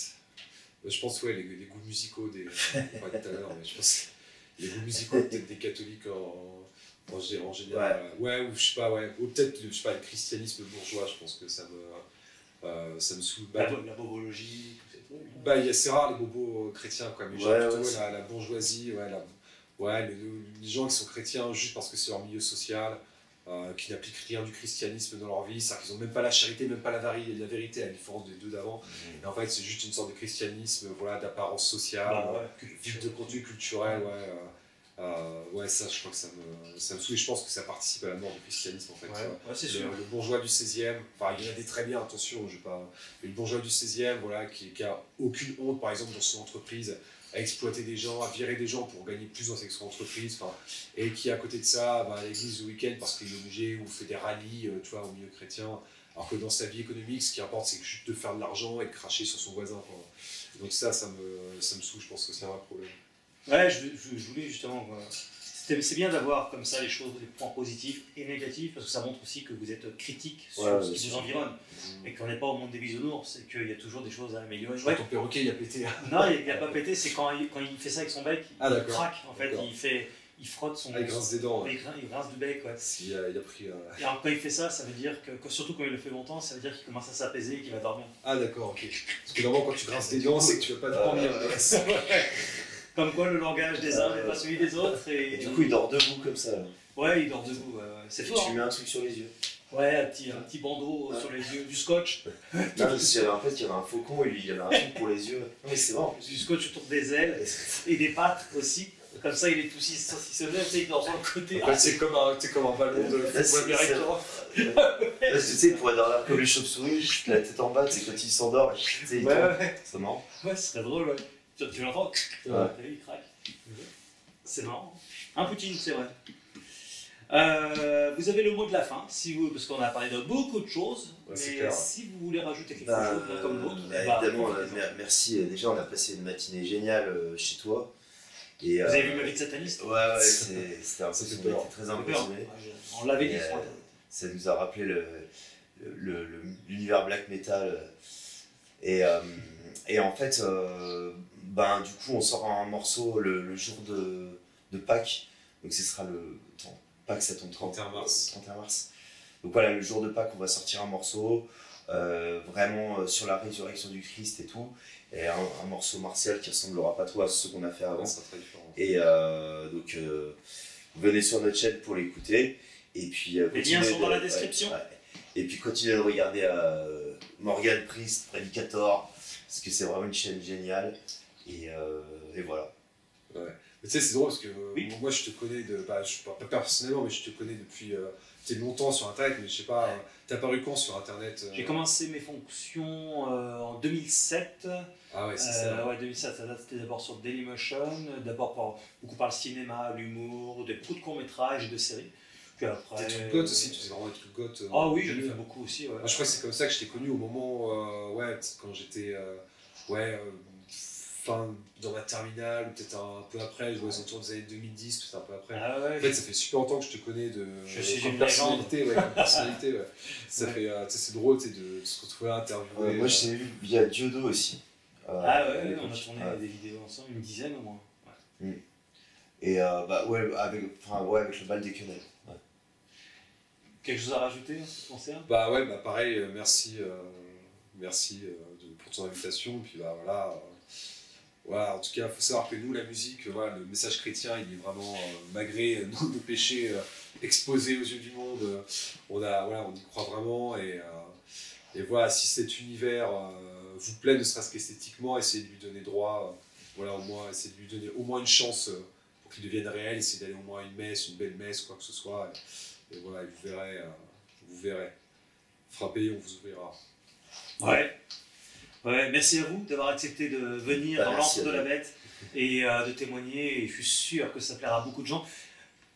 Dites-nous ce que vous en pensez dans la barre des commentaires, ça nous intéresse tous. Allez voir les liens, je les mets tous dans la description. Vous pouvez vous abonner à leur réseau et suivre leur aventure. C'est comme une aventure singulière parce que des goths qui affirmaient, qui n'ont pas renié tout ça, c'est quand même la classe, quoi, je trouve. Donc ça me parle automatiquement. Et puis voilà, continuez l'aventure sur Predicator. N'oubliez pas de liker et de cliquer sur tous les boutons possibles et inimaginables, abonner, machin truc. Les réseaux sociaux, Facebook, TikTok, Instagram, Piki, Colegram, il y a tout ce qu'il faut. Et on se retrouve très très bientôt dans une nouvelle aventure. Ciao!